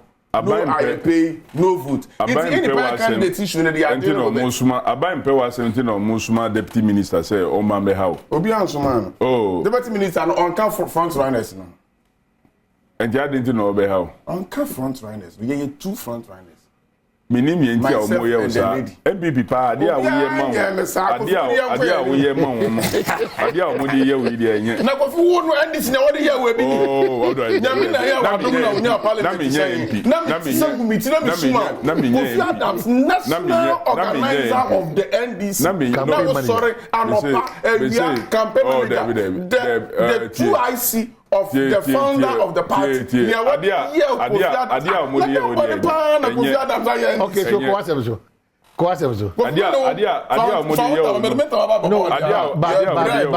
but don't underestimate the input of Kofi on your person and the party.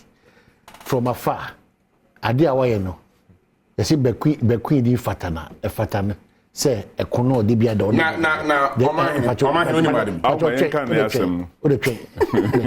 the Kofi dey remain hwegu from sir. A discouraging people who also sacrifice omahoode ni omunyansa na musika ma political parties. Kofi when we dey ade amede me ho ato nyakopon so MPC lose with MPP ye 32 in 2020 ehina na what did I pay anopa awia na manifesti awo me constituency and me make video be atro go fi me phone my light of constituency intermediate charge and me pay okuya no delegates in kuano electoral numbering 45 in the room na me late kakra because me share enuma papa mu phone o mu delay me nti kuano fo ahia wadan mu a wotwen me na me pay wadan mu no yeah I cried and na me video never show and yeah delegates so say me I want you post one and two ama me mpa o ma show la yeah na chese ni ame ye no on the national level no okay well so that's good. No, I wish you well personally. I'm not happy the way my party I wish you so government well. is treating me. I'm not happy. I mean, they say Kofi on the other side. I recognize it. And you know. Yeah. Now, I am the same. My constituents. I recognize it. Oh, yeah. They are not giving me fair treatment. Okay? Me call Alan Campbell. And my young son, the delegates, sushi to Alan. Me feel about Dr. Badwam Alan's uncle. Most of them switched to Japan. Now, Mr. Maba, Dr. Badwam come. I was saying to me winning the constituency, I'm Dr. Badwam. So I have to go back. A bit look at him say I pay go. Una over Dr. Badwam. You are only I only doing a minion into Waka anyway. A bit look at him say, wo in tea and I hear the air. It is a we say yes, I'm right. Dr. Badwam won by 18 votes difference in Asia. And it was my intervention 2-3 days to the elections. Until the same constituents, I recognize it. And I pray that that recognition should translate into votes coming 2nd December 2023. My chair, President Nana Akufo-Addo, not Dr. Badwam. Now let me tell you about this 24-hour economy issue. The topic is a bit city. And I've been seeing it and say, well, and this if we want to know answer number there, you better treat into your fan to. Now, Minchi, I use Yanfo. And I should be invited. No, so when you have some basadi and I should be invited. Me pure, I saw them be more or twice. And Dede. Yay, and no queer na etichimere. Nti me da o say. Na fe you know if you buafo. Say na me regular panelist. Emra na host Man FM. Nti ukọ ke ise na me no match appear o program so ayo go fa bi abeda yentem nti. E ma me na ayo go fa beda me if you buafo ntem. Wa hwere ne papa ye ma le shedin. Se be sa na ye wi private na okwan abema. Ye nyina ye ba be wa me ye si ne papa. I met him for the first time in 2004. I was NPP vetting as well for me. Now the person me contested Ayensiano. No special contest soon. And you could see I was vetting.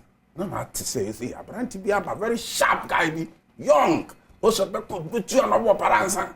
But it was a share boundary. That's how I'm crowding here with one district. So whom Krabwa Kota district. With 2 constituencies to whom and I Ayensiano, Satani and Chief district. Until now, we're partners. See, because she Brian in the minute she I didn't come back briefly, I'm then the favor. I said, I hear no more disqualifying those when we know the visa. And at 2008, a 151 above. And what feed you who says to whom any no cohabiting MP. But we're proof beyond all that. Say, send over to me, I into no force, I say, a farmer. Na wakọ head Côte d'Ivoire Ghana Cocoa Initiative Project bia they also a kind topic at the banner and then on na chairperson of that initiative nti me born about and then so the birthday nti me man happy birthday yeah.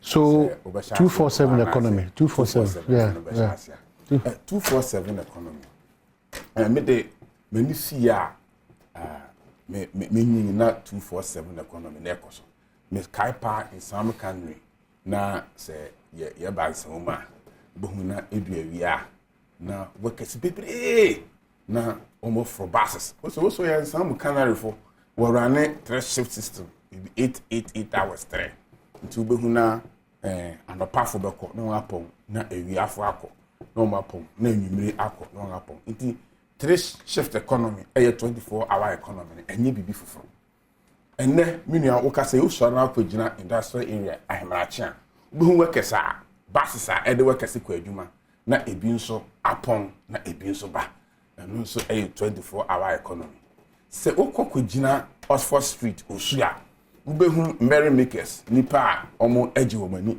onso mo run 24 hour economy me be ya ufi insawom we free baby assembly ECG junction no sia manchi bi ana bodom pe mo bie night club bu ho me do me say lolo kan no kura yes me so mo hwe no ko ma fa so ya on be na ye ntia assemble ni bi because mo ma hye nkonya ba pavement ni mu nyina me do ho be 435 anope na brantini a onkoje omani no na won kura won kodai because obi eton adu obi top nti eno so economy eno so 24 hour economy nti 24 hour economy dey ade a ewo hodada ye wo institutions bi yan telco companies MTN Vodafone they run 24 hour economy this time almost all banks in this country are running 24 hours all banks all commercial banks say commercial bank being running 24 hours be me one pa because me access here with my phone me to me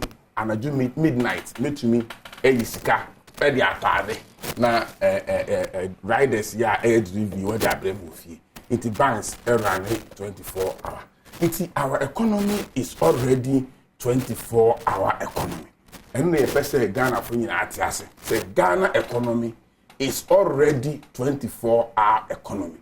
Now, we are many economists. I did purely mechanical engineering and majored in automobile. But we are engineering, yeah, business kakra, yeah, accounting kakra, why economics kakra, you know how to manage your company. Yes, small business management. Yeah, then you know school. You see, economy there demand and supply. So say what company now we demand higher than your supplier. You need to put in more input to get more supply so that you can meet your demand. Is that not it? It is say Ghana economy are already running 24 hours. Now per se all the sectors in the economy are running 24 hours. And what you have to do is to increase your input. As simple as that. Increase of input now down okay, let's get one disease, one factory. You mean producing more input, more export. Look, Oman young can acquire. So what set up company who produce be a bottled water. Now bottled water who produce 1,000 bottles a day.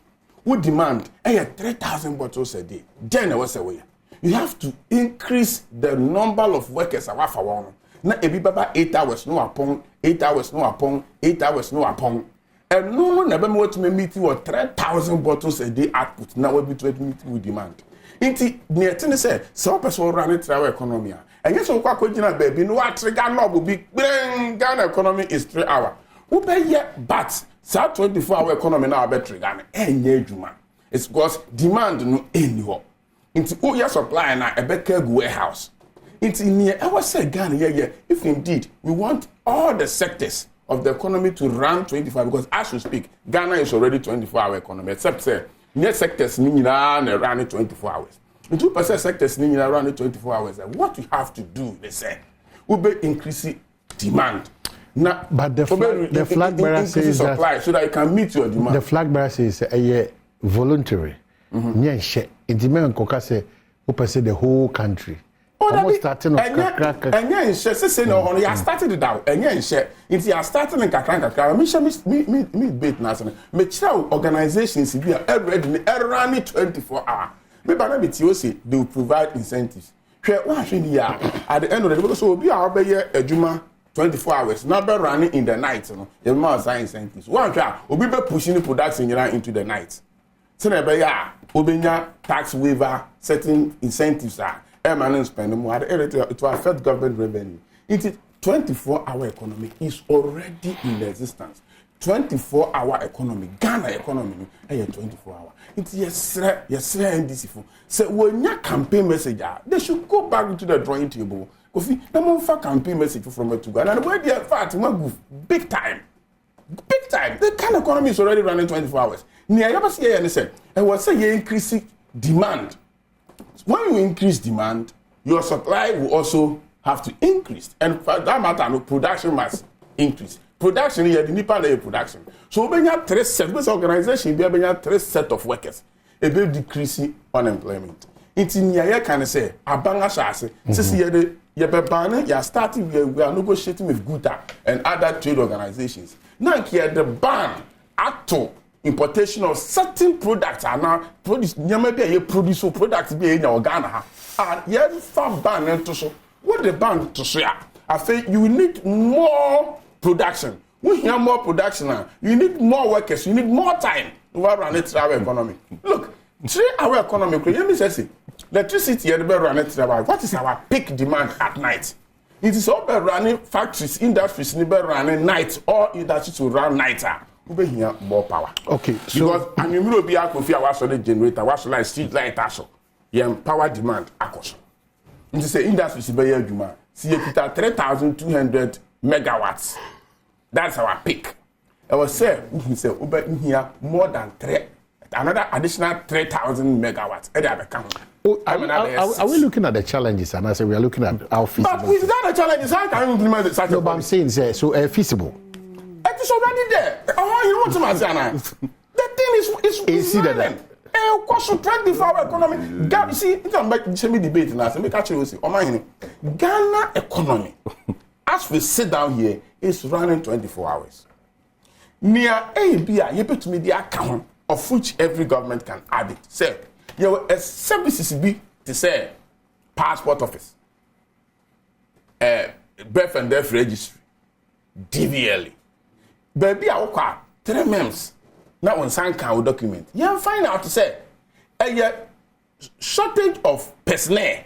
And I must have no question and bureaucracy. Say bureaucracy, bureaucracy if you are. We don't need them also. Okay, all right, you mentioned about Sukubako. Say any bureaucracy, not a shortage of personnel.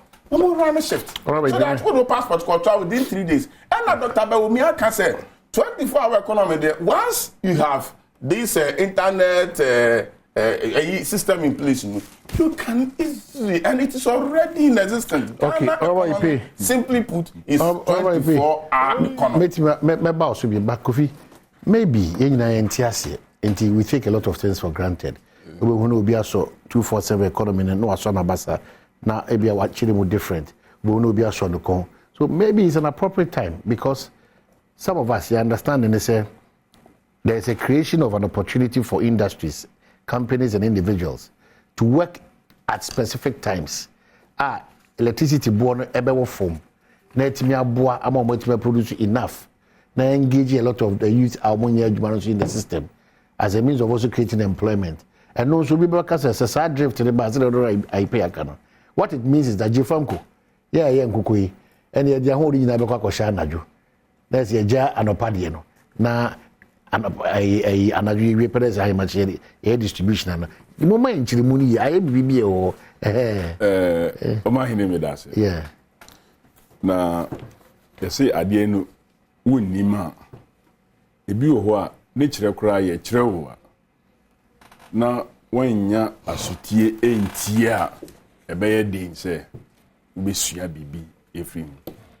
Now, clearly, no, we tie MPP for, and yeah, even on about I pay no more in the rest. Pina Kassan, or more, or what say, or more than over, a flag, or more than a flag bearer and Kassan on Tias here. He has reached his wit ends. A banu say, ye be Juma to create jobs. Say, in Yuma. And then you face unemployment. Because unemployment ababe adie kesia e affecti. Abra Baumia eni nanado. President, vice president. Omube take over omainu. Na ye unemployment rate no e 8.4%. Ene amene wokase e 14%. Abra Mukache said they have done one district, one factory. Now no year minister in the budget by industry was growing at negative 2.2. And why 1D1F now so industry negatively. It means it is contracting. MBA demand after the any meeting say almost demand anyhow. Meaning demand will hop up. Virtually adie bia ye consume ye Ghana ha. Insuo kra ye num meaning ye krebi efri amanoni. I am happy say work poultry ho asem. Say mo ye poultry jumanu. Currently I'm told say in terms of chicken minus eggs, just about 1% per NIE produce a woman. That's very true. Nia canning in anu, ye import. And which I say chicken no the consumption no demand no very high. Very high. Very high. Oh, Kasani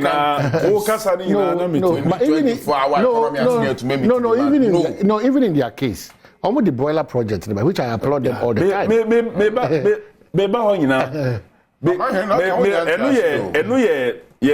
The second topic on import restriction. 40%, 60-40 regime. So, in Tiasiano, anyhow, what you about? I say, oh, Adiano, a war already. Obi so sorry I will say oh ade no eba ye ne yere mu ye ntumi ye de enna enti ade a ewo ho no ena vice president say flag bearer say odi asema hye ni minister enum say onko ka say 24-hour economy no ba ye ne yere mu ye ntumi nda. He is misquoting the man. No. The man was emphatic this morning on Adom FM. Ono ankasa jitum say enchiremu no ono edman say yentimi nye kuaya na junior ne. So the farming aspect must be explained by him. That's what he said. But reality is that it doesn't come in. But yes, doctors and nurses someone running 24 hours. One way or another. The man was referred to rural farming, peasant farming. So that is what will happen. And I make us say the MPP has come to his wit end. The MPP has come to his wit end. The policy, you see, His Excellency John Dramani Mahama, any NDC, ye be deliberate policy. Ama 24/7 economy no aye juma dada. Say eye juma o. Enye juma o. Aha omahine aha. Multimedia murani programming 24/7. Nanso is there any policy a ebo amwana? Kona ko bisa mu founding and chief executive officer.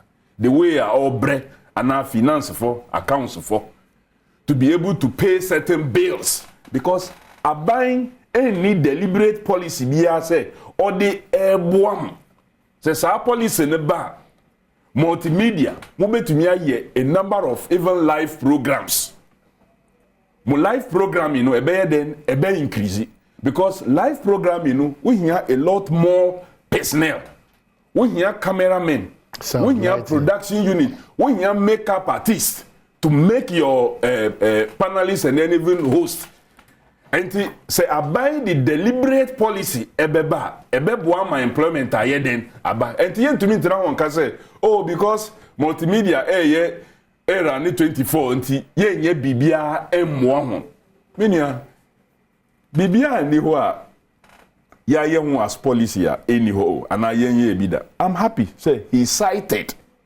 there was that time na Nsawam Kenry erani 3 shifts any hosa so say obi na dey say me the deliberate policy beba so that the industry omobe sign on omenya benefits be including and not limited because utie captains of industry ni omo kan say kania omodi ye adwuma no ni bonu e wo soro pa the winima from 10 p.m. to 6 a.m. no na Ghana no na yada Yeda, you use very little power, you use very little energy. Nanso IPPs, any the VR phone in ano, no mugusu yeden air produces sa kanien. Kanien na yen fanye jumanu aban etuya hoka. Kanien generation et say we be pipe na to ho. Insuo yeden eba 24/7. Who you see insuo no? Who you see insuo no? Insuo no be den airflow and to be tuya hoka.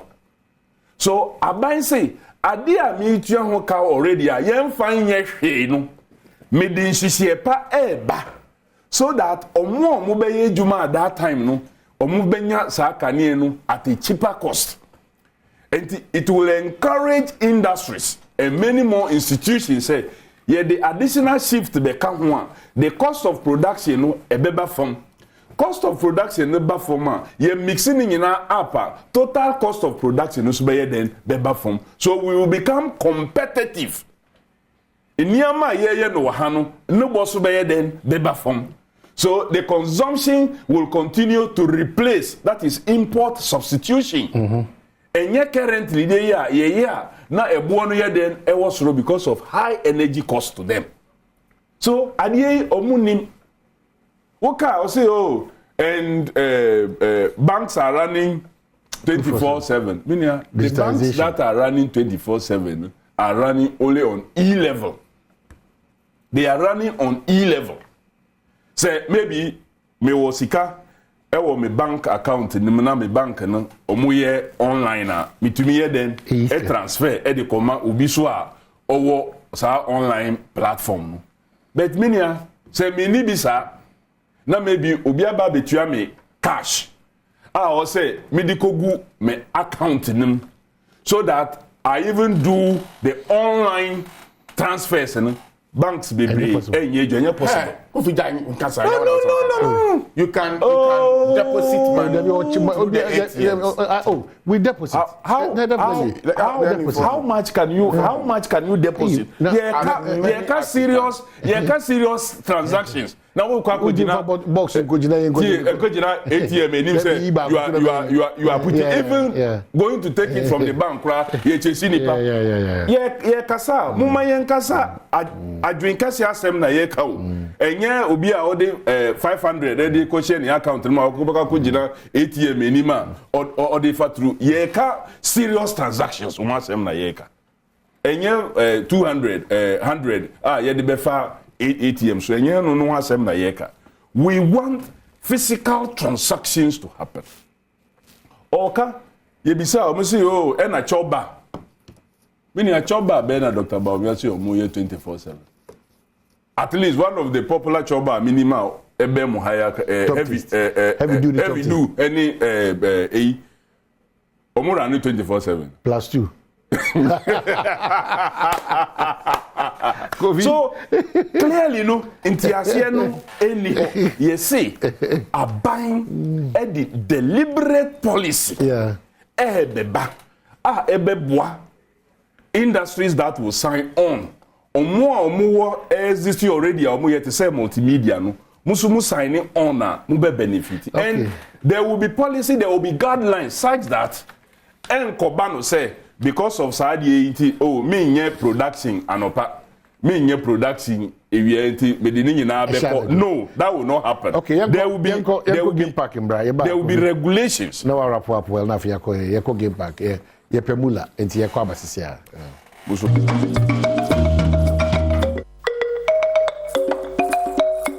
Yasa ba edamu ina mase edamu ase the Kingdom Herbal the Kingdom Home Estate for edamu so kwaso koso Kingdom Garlic Bitters, Kingdom Garlic Capsules, and so boama your immune system no I built up na fi a lower blood pressure, no cholesterol, na reduce sugar levels no. Kingdom Ginseng Power no so ye meme drosun kokra na tremendous capsules so ye mass redro sa ye eno ama brusu se ope bi ata ofre Kingdom Herbal for anasa Kingdom Home Estate for na ewo 0275 804 064 or 0302 938 153. And I said, Dodo Nankasa de Okaishi Drug Lane, Kingdom Herbal Center.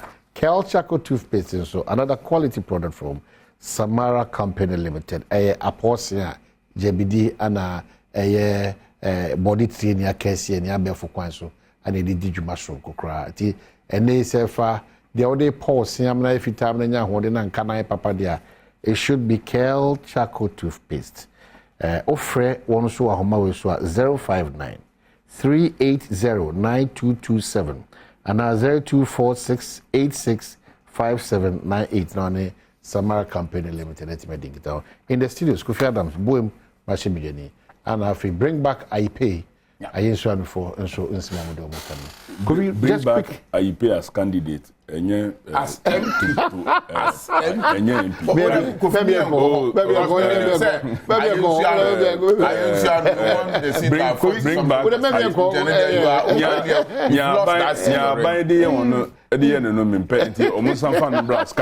not parliament. So just 1 second wrap up after IPay go clearly no intiasie about the 24-hour economy no anyhow for them, and so they cannot even omuntimi yet then implement even sadie no because with you on almost say cost that but there's no deliberate policy here supporting yana cost you see ye ba be no sa ama njuma no be then beba mrantie benye juma aye mrantie o ye school afi wakwa kotena fie for more than the period what they call school no will be a thing of the past because ye be run an effective shift system. No company say ye be ma all these incentives obeka say on signing on for that enunti enam penny for institutions be akese to say trade union congress obia nim nyansa saying the trade unions congress when it comes to labor issues omo all manner of what documents from economists to agriculturalists to all persons we be here wo man be ko nanim no omo nyina wo trade union congress omo say a game changer e ade a be sesa o man no ayi Institute of Economic Affairs Dr. Kwachi omo research this omo so aba omo say a game changer. Dr. Nemoy Thompson aba o say a game changer. Professor Gachi, an economist, waka is a game changer. Many other bodies are endorsing Ahimfo. Ahimfo are all endorsing and practicalizing it on the ground. So, say they want to continue to keep the youth unemployed. Can be different from what I say. Can be strong. And I want to say, and I'm church. I say, can be strong. Essing I became. Uno became and Yana became. Now I'm saying, say, Upper say, we'll run a 24-hour economy. And whom he has a book, baby, I was Swiss. I saw Canny ABC. 24-hour economy, where can we and no, near Uber to me about 24-hour economy.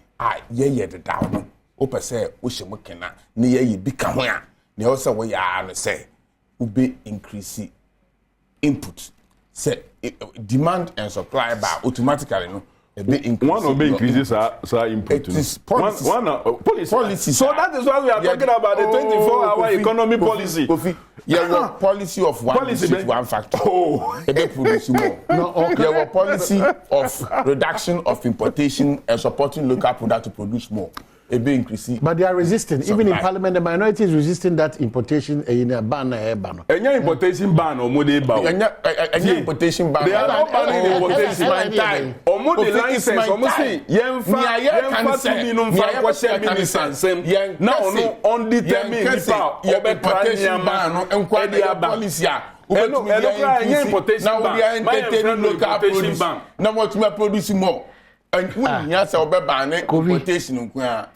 you empower the local industry or the local person, you can empower local industry. Yeah, so you are competition, and definitely importers will reduce importation. No matter rely on local import. We are Sana. Ghana have more staff, more energy to produce more. And people who say taxing on the produce what Ghana. Because what is before? What's the LI before Parliament? The LI, a buying through the trees minister. So, omu restrict the importation of inyamabi. Na yemfa to me, emfa minister and same say onu e na obe determine say wo o ma hinin kwa na obe tumi akra emu e dia ba Oman Ghana. Who maybe I pay nkwana ubetumi akra sugar. Ediaba Oman Ghana. That is how parliament. What is it? Edian a woman. Near woman is Yankee minister and airlines. Yes, say.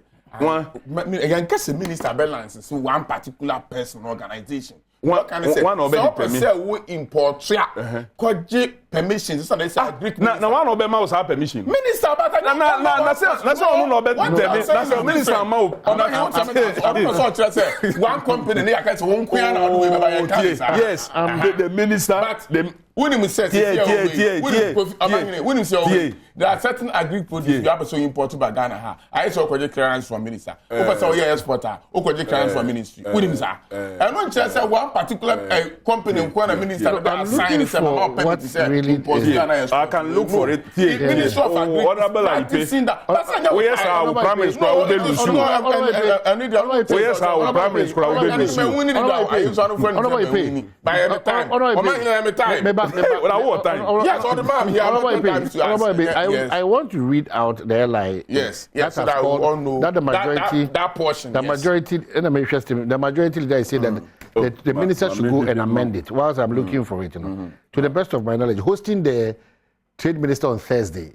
In fact, make vividly in some kind or say, ensure Yamadie will a more. 22 items. Me kind in you 22 items. Sanyo mano. Ojidi se for instance e biti say nsuo no. E biti e obi kura wa ha bebre ono aka say bobo ehudi. E ji okose ni nuanom say. Omo me hwe na in 21 days omo ji tuma. Enema ni bi wo no ma. Yen hwe so ntitiye ne sa no. Na fi uni bi abaso okọ krasa de ne ba no. Oba ne ho e beji permit. That's where the minority comes in. The minority comes in to say that. And you can say, or no, company back up, and I'll say, company that's he's going to issue permit.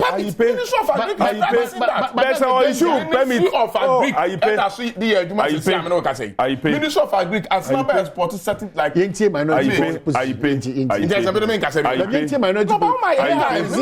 They have resisted. That doesn't mean I shouldn't sit here with that. Or can say you are an honorable, you were an honorable member of. You're also honorable, but that doesn't mean say you can't do that. You can respond to some of the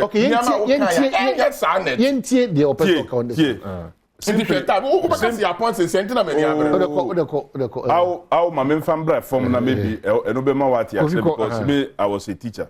Akwa to say eden mu ayewu mu yi eden betumi afa nipa 10 kra nanso nipa owo hu tumi say obema nipa ewura eden mu no aye na adwen say obema nipa obako pe ana 2 ana 3 pe why do you understand where they are coming from? That is why you see enunti na omo parliament no those sometimes they pass some laws a create problem e dey maye because as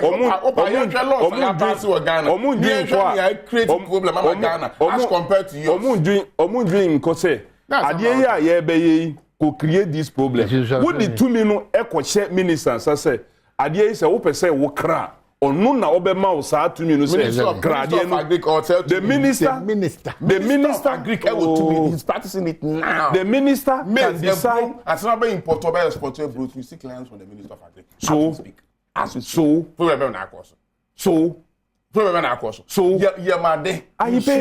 you are so disappointed. I now understand why your people rejected you. Also disappointed. Have you listened to what they said? The former president so disappointed. Who sacked with the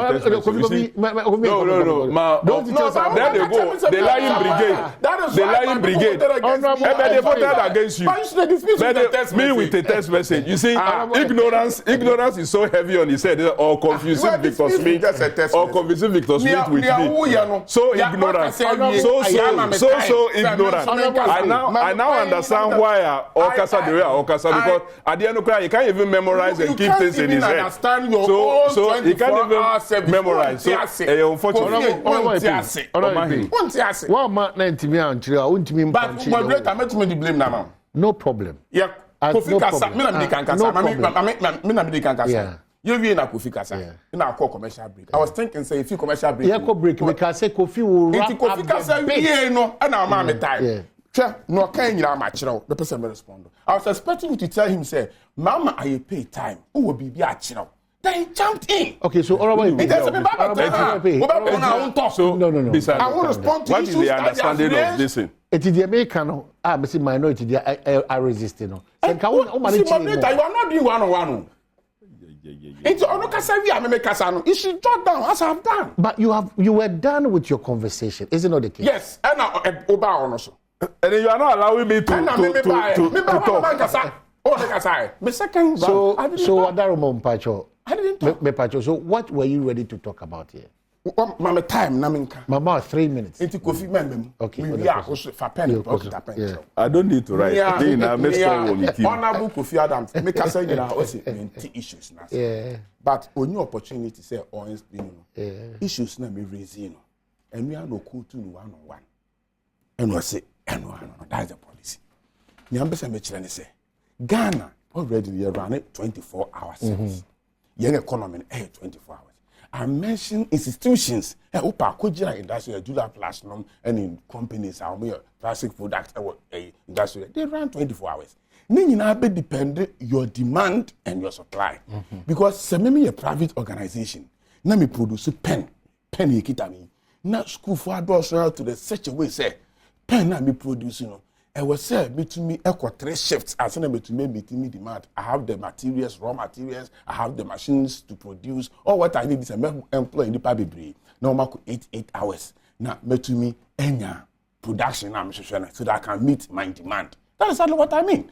It in the air can say, make kind of coffee can say, say what about importation? Importation, the current government is putting measures in place. Me no can say, I'm buying another cocoa for Adwa at the near maybe at to Aquema. Yaba na ama importation akofem.